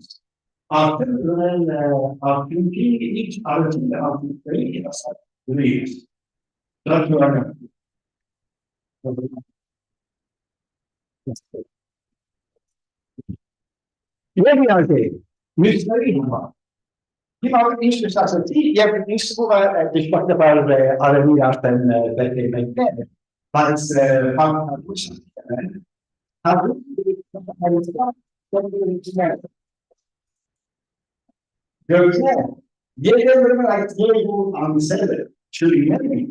Mark